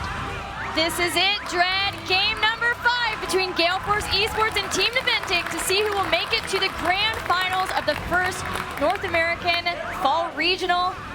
And we've got a crazy draft again. The drafting has gotten, I feel like, crazier and crazier, although maybe a step back from the last game. Yeah, it is, and the composition on Gale Force with the solo Leoric and like just the diving triple threat is really kind of what they're banking on. They do have an opportunity for that Entomb Gust synergy that we've seen, but Sanctification is going to be a solid response to that. One thing I'm already worried about, we've talked about while they're drafting, is the laning phase. I feel like Naventic's laning phase as their comp is very terrifying, and it's going to be hard for Gale Force to deal with it. They move in already looking to get structural damage here on the bottom half of the map. Crone's going to be the only one to get a response, Polymorph coming out, but for now, there's going to be a large amount of damage on the turret for free.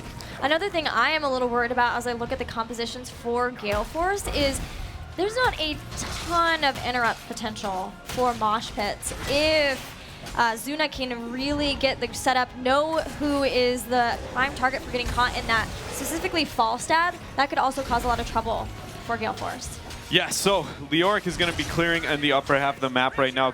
They're going to trade when it comes to the chest. 5-5, going to be split up here for the teams. You can expect, I think, B-Kid's going to be up there almost all game, just trying to be clear in the top 2 lanes. And Kel'Thas may be the response as well, as Udall tries to go around and make sure he can get some of those side camps and jungle, as some people put it on this map specifically. But again, the wave clear and just dominance that I think Naventic has with Zag being that solo bot and the 4-man is huge, as they're already, again, pressuring the structures here. I like decision making on both sides, of course. Naventic being very aggressive with structures, knowing that that is an advantage for them. As you said, the wave clear. But I like, too, that Gale Force, realizing that they probably didn't have the correct composition to try to fight, especially with an ETC Kel'Thas for that top treasure chest. Instead, foregoing that, knowing they're going to give it up. Ooh, Kenma barely getting out. So instead, they sent people down to the bottom, and they picked up that chest, too, making sure they did trade out those doubloons. Yeah, and Crowan, we got to see if he keeps having Kenma's number there. He's been all over him, making him struggle in every way, shape, and form. Udall is under a bit of pressure now, getting the response. Polymorph coming into play, power slide as well. No heals are left. He will be falling in this situation. Kenma as well, under the pressure, does end up falling. The recall getting in a rough spot. Tomster trying to clean up with Zuna, or Fan, excuse me. Recall. The Prot shield will be able to keep him alive, and now Tomster is in B-Kid's eyes. Power slide. Zuna's a really good kill target right now if they're able to get on him. 5 points onto him. They weren't able to get him, but they did still get the kill there. Michael Udall was able to be taken out because he wasn't level 4 yet and didn't have friend or foe, so you saw him have to aggressively dive in just to get away, but they weren't. He still did go down. Now he will have that, so hopefully that will make the difference in future fights for Michael. Yeah, a little bit of harass happening here in the upper half. The bottom is pretty stale. Zag is slowly but surely gaining an advantage down there as top seems to be, even for the most part, that Infest talent showing why it is just so strong. We don't see the Medusa's Blades, though, at level 4. Instead, going with the Serrated Spines, maybe complementing their team fight a bit more now as he can stack his damage. Absolutely. Maybe trying to stay away from that as best he can. Speaking of Rafflecopter, he is in a lot of trouble. There's a power slide, big impact, throwing out the Banelings to follow up. Polymorph for good measure, and Falstad goes down. Yeah, Falstad falling, 7 coins in the hands of Naventic, and only 5 here for, oh, Crowan gonna get stunned out. He's gonna get to be able to dash right on out there, but 9 coins in the hands of Gale Force, 4 turned in, 5 in their possession, 7 here gonna be turned in for Naventic on the Zuna.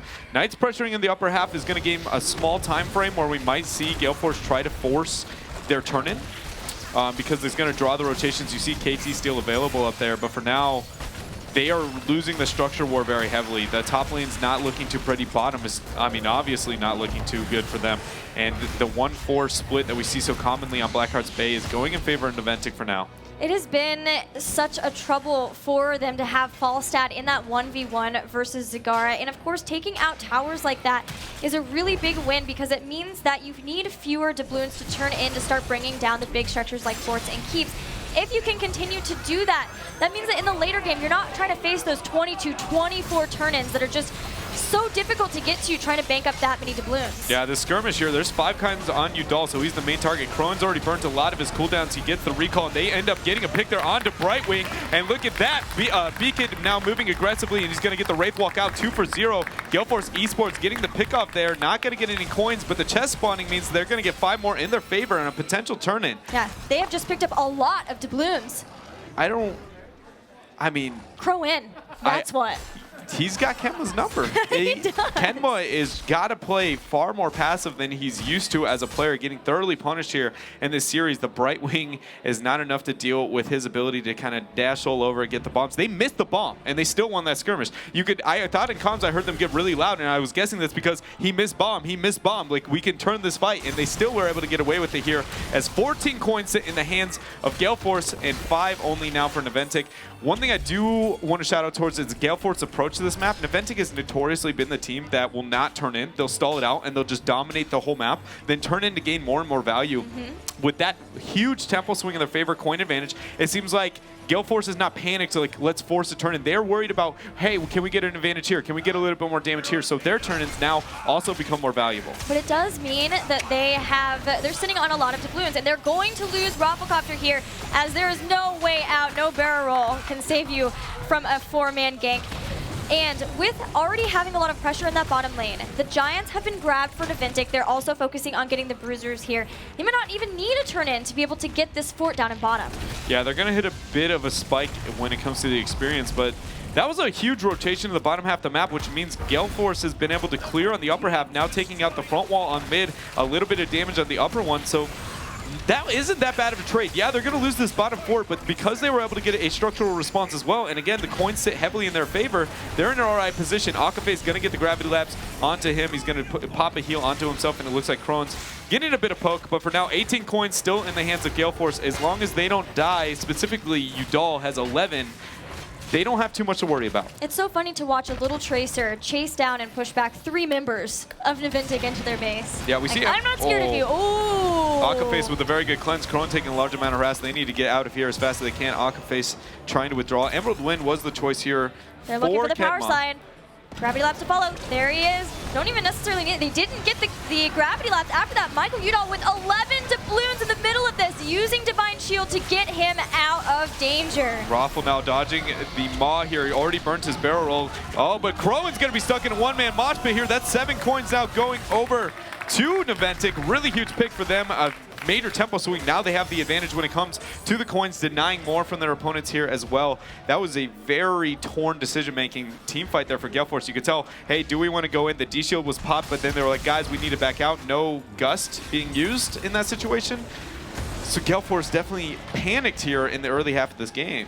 It seemed kind of crazy to see a mosh pit on just 1 Tracer, but with 6 doubloons. Yeah. And potentially, again, for morale, to be like, yeah, we got the Tracer finally, woohoo!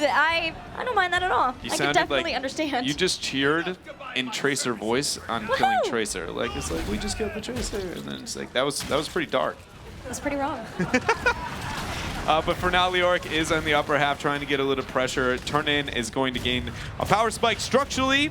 Almost going to be getting the top 4 as well for Naventic, opening up the, it will get it actually, opening up the map to where they have all 3 forts down. Experience though, Gale Force isn't too far behind. They haven't turned in any yet so far in this game, haven't at least completed a turn-in, so they're going to gain a lot of value as well when it comes to their turn-ins as this game moves on. But they have given quite a few to get to Naventic already, so they need to make sure they're not doing that. And Naventic are trying to keep that experience lead just slightly so they can continue to have maybe an advantage with the talent tiers for another turn-in. But yeah, they're still holding on to 14, no turn-in for Gale Force.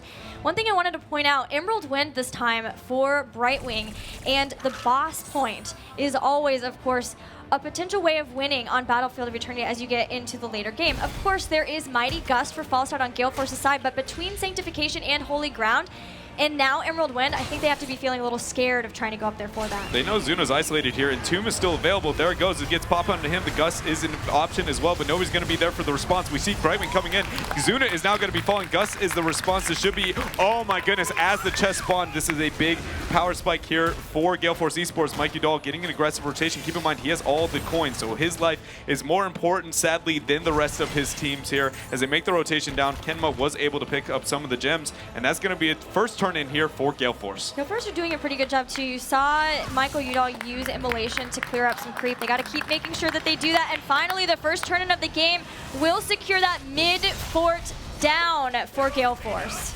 Yeah, the fort will be falling, helping them a bit when it comes to XP. Structurally, they're still going to be behind their opponents since they've managed to open up 3 forts already here. But a lot of it comes down to experience. It's not so much the structures. Yes, the shots will gain more value for Naventic, but a lot of the problem when it comes to BHB is when you lose the structures and you're losing in the experience because you can't take the fight when it comes to the turn-in. The fact that Gale Force has managed to maintain their experience, even though they have been behind structurally, is a very good sign for them having a shot in this game here because they now still have enough coins for a potential turn-in. We see the same for Team Naventic right now as they're both 14. Raffle finally being able to avoid that, and it looks like Udall's going to be aggressive. There's a fort available. This is not a fight that Gale Force wants to take as he gets polymorphed. They're at least going to try to catch someone before they get back in range of the fort, but they have Gust available if something goes south. But lest we forget, although this was Naventic's Battleground pick, this is a place that Gale Force feels very familiar, very comfortable. They had the amazing Azmodan comp in the last regional, and so they are feeling great here. You're right. They've been able to keep up in experience. They're ready to try to fight this out and maybe steal some doubloons away from Naventic. Naventic's able to get 10 turned in, so this fight is less risky for them than it is for Gale Force. VKid has the drain onto Zuna, gets a little bit of harass there with the spike post 13, but for now it seems like a dance back and forth. Raffle's yet to be able to hit a large toss there out from power throw onto his opponents, and it looks like Gale Force, they pretty much forfeit this turn-in. I wonder what's going to happen if B-Kid entombs and then there's a gust at the same time of Emerald Wind. Craziness, probably. I mean, it sounds like a tornado going on. We see Leoric, the cleanse comes out. He Wraith walks as well. It says no Rafflecopter in sight, and this will be a B-Kid falling down. No coins on him. Not the end of the world. So Leoric, he'll be able to drain himself right back up here. Still an experienced lead slightly for Gale Force, and I can't harp on that enough. This is a very important factor for them to be able to have the experience. If they don't have it, they can't take the fight, and they need to make sure they're smart about their team fights over the next couple of minutes because the next fight really is going to dictate who wins this match, I think, because there are so many coins on the line, and we're hitting that 16 spike. We're yet to really see what a true team fight from both sides feels like. That's it, too, for Gale Force. For turn-ins, they can give up to Naventic without losing a keep. The next one will get that middle keep, and if there's a big push from Naventic, it could happen even sooner.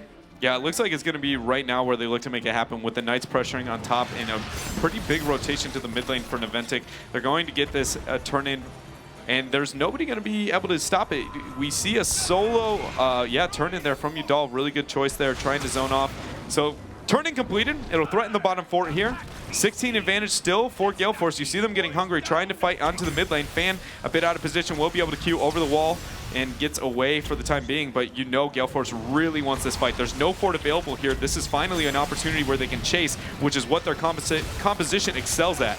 Looking for the Entomb from B-Kid. Will it come out? Michael Udall already starting to jump in. There's the Entomb. It's on Tomster. They use Gus for the rest of the team. They don't get the kill. Kenma comes in, uses Emerald Wind to push everyone back, and a Sanctification to follow. Crowin must recall out of the fight, but it's not the best of places to get out of here. She still does have some blink charges and will get to safety, but Gale Force does not get the engagement the way they want it. They wanted to be able to do the gust. Oh, he maws Annie Metamorphosis over though. Mike Udall now trying to get the reset onto his Q to be able to survive, buying time for his team. Tomster will be falling down in this situation, so they go 2 for 1. Crowin is trying to get some harass as well. Leoric is not going to be up for some time. The recall comes into play, getting the dash out. Fan now looking towards him. Keep in mind that 7 gem.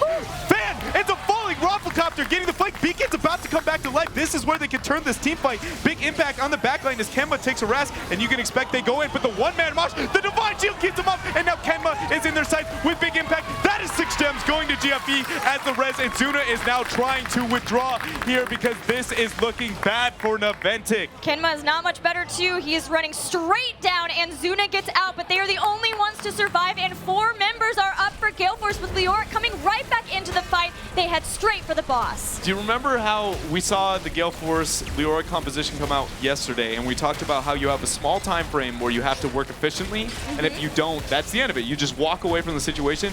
Naventic did the exact opposite of that. They left there for 20 seconds where they didn't get the fight exactly what they wanted, and everything turned onto them. And honestly, I feel like that came down to Mike Udall there. He waited in the corner, they marked him out. The minute he saw the Maw, he metamorphoses over the wall, gets the dash, gets the reset, and he ends up taking out Tomster on the KT. Now they've got boss, they've got the chest, they have 16 coins. They know that their opponents have to respond to the boss. When they respond, they get the turn in here. This is Gale Force, the next few steps, if they play this perfectly, might put themselves in a spot where I don't even know if they can lose this game. Super clutch plays from Gale Force, and when the fight seemed to start so badly for them, they had Entomb with the Gust, but Tyrael was able to get back in there, and Brightwing phase shifted in too, so they were able to use Emerald Wind and Sanctification to keep everyone alive through that initial damage, and Gale Force had to disengage. They lost Leoric, but of course Leoric being able to come back into the fight as soon as Undying is up was a huge thing for them too. And now they get a chest, but now the Polymorph hits Akaface. He's trying to bail out of danger. Michael Udall doing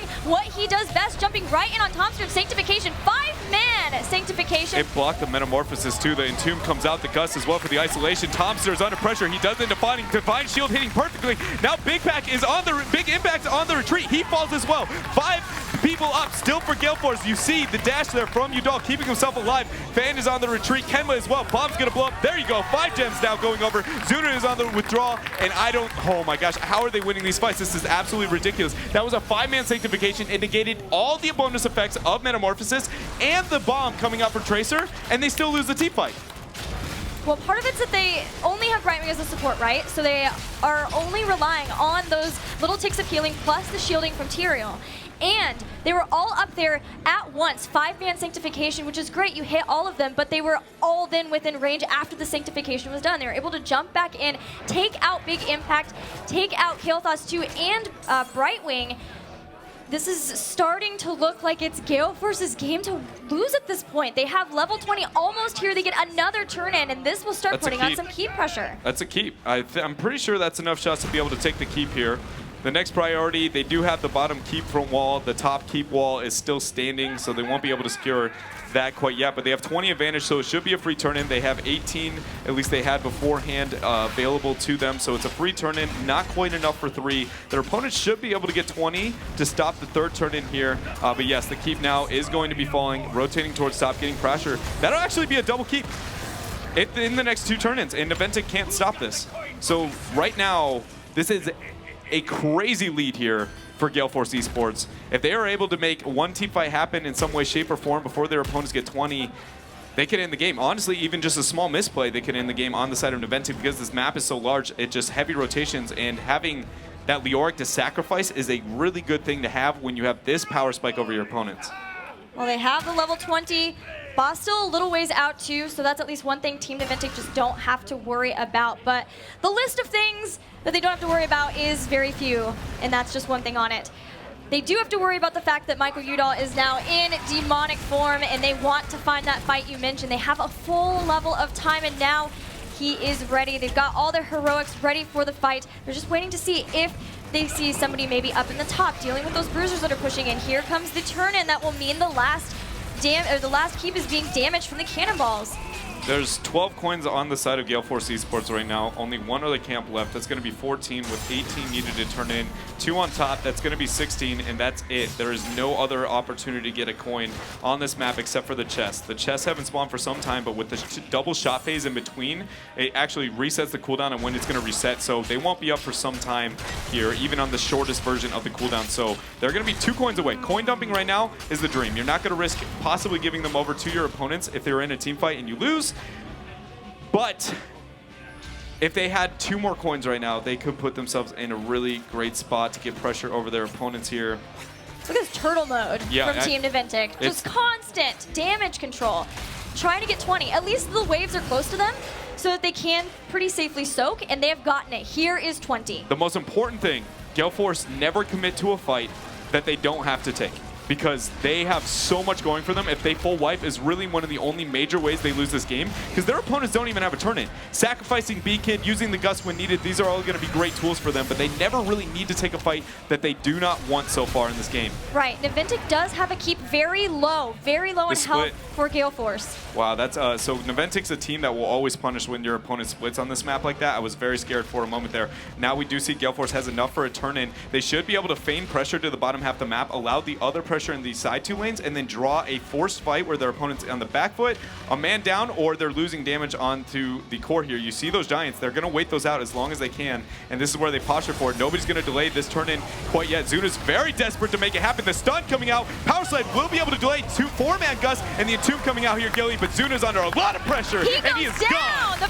pulse bomb eliminates him. Sanctification used too late. The Gust was so good to push them back.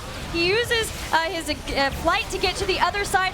Ma pulls in 1. They've taken out Leoric, but they've lost both Zagara and Zuna. They have taken out Tracer, though. Somehow, Naventic is doing this. Akaface here is in a position to where we will be able to res. Killing him was allow Mike Udall to be able to spawn. We have catapults pressuring elsewhere on the map, but it's not going to be for long. Can Udall survive this situation? Gets the dash. Now Uther coming back to life. As long as he buys time, this is great for them in this fight. Again, because they have pressure on the core. Thompson trying to get the flank. Kemba's down. That's 7 gems. The Giants are pushing on bottom. If they get this, this is GG. Fan is the only thing really stopping them from being able to lose or not lose this game, and he is going down. Their eyes are going to be set to the core. Thompson's the only thing left, and there's 4 catapults going. Leoric is almost back to 8 seconds until he's here. They have the doubloons, and Illidan is turning in. This is it. The keep is down. The doubloons going to Blackheart and GG in a tied series. Gale Force eSports able to make the win on Blackheart's Bay. They defeat their rival in Team Naventic, and they will move on to the grand finals. I had money on a 3-0 going into today. After how these teams played yesterday. And Gale Force eSports, it's not like, oh man, it wasn't even like they pulled out compositions that were insane, right? They were a little bit creative here and there, a different approach to team fighting, yes, but they didn't pull out what most would consider cheese. And they just bodied Naventic. And Naventic, I almost considered untouchable after yesterday. I was like, this is going to be the tournament where Naventic doesn't lose a game. They go full Dignitas. Nobody's going to be even close. And they are sent home, not even making it to the grand finals since they formed even. This is the first time.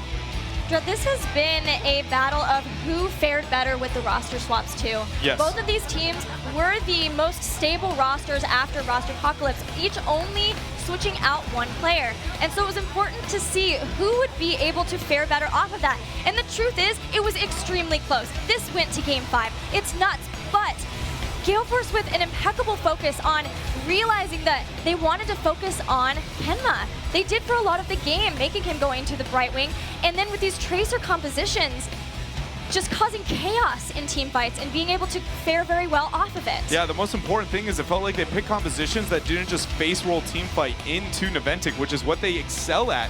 So they're kind of giving them that chaos, the dance around style play. Naventic had no idea how to deal with it once it was like, okay, this isn't the normal team fight. What do we do now? And we're constantly punished here.